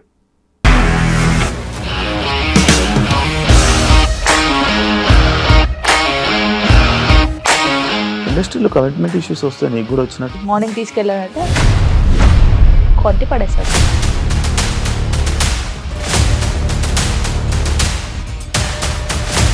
ఒక్కళ్ళు కూడా చూడలేదు ఈ సినిమా అని చెప్పడానికి కూడా చాలా ధైర్యం కావాలి. అది నిజం కదా, దాంట్లో ధైర్యం ఏంటి? ఇది నెక్స్ట్ డే ప్లేట్ మార్చేస్తే తప్పు కదా. As of now we are comfortable this అని నేను అనుకుంటున్నాను. రష్మిక గారిది మీది ఒకే ఊరు అంట కదా. నీకు కోపం వచ్చిందంటే బాగా తిట్టేత్తరా? తిట్టేద్దామండి. నిజంగా గేమ్ ని ఎలా చేంజ్ చేయగలిగారు? ఏపీఎస్ఎఫ్సి వాళ్ళకి 6 నెలల్లో నేను 6 లక్షలు కట్టా. బిజినెస్ చేయాలనుకుంటే it is as difficult as riding a tiger.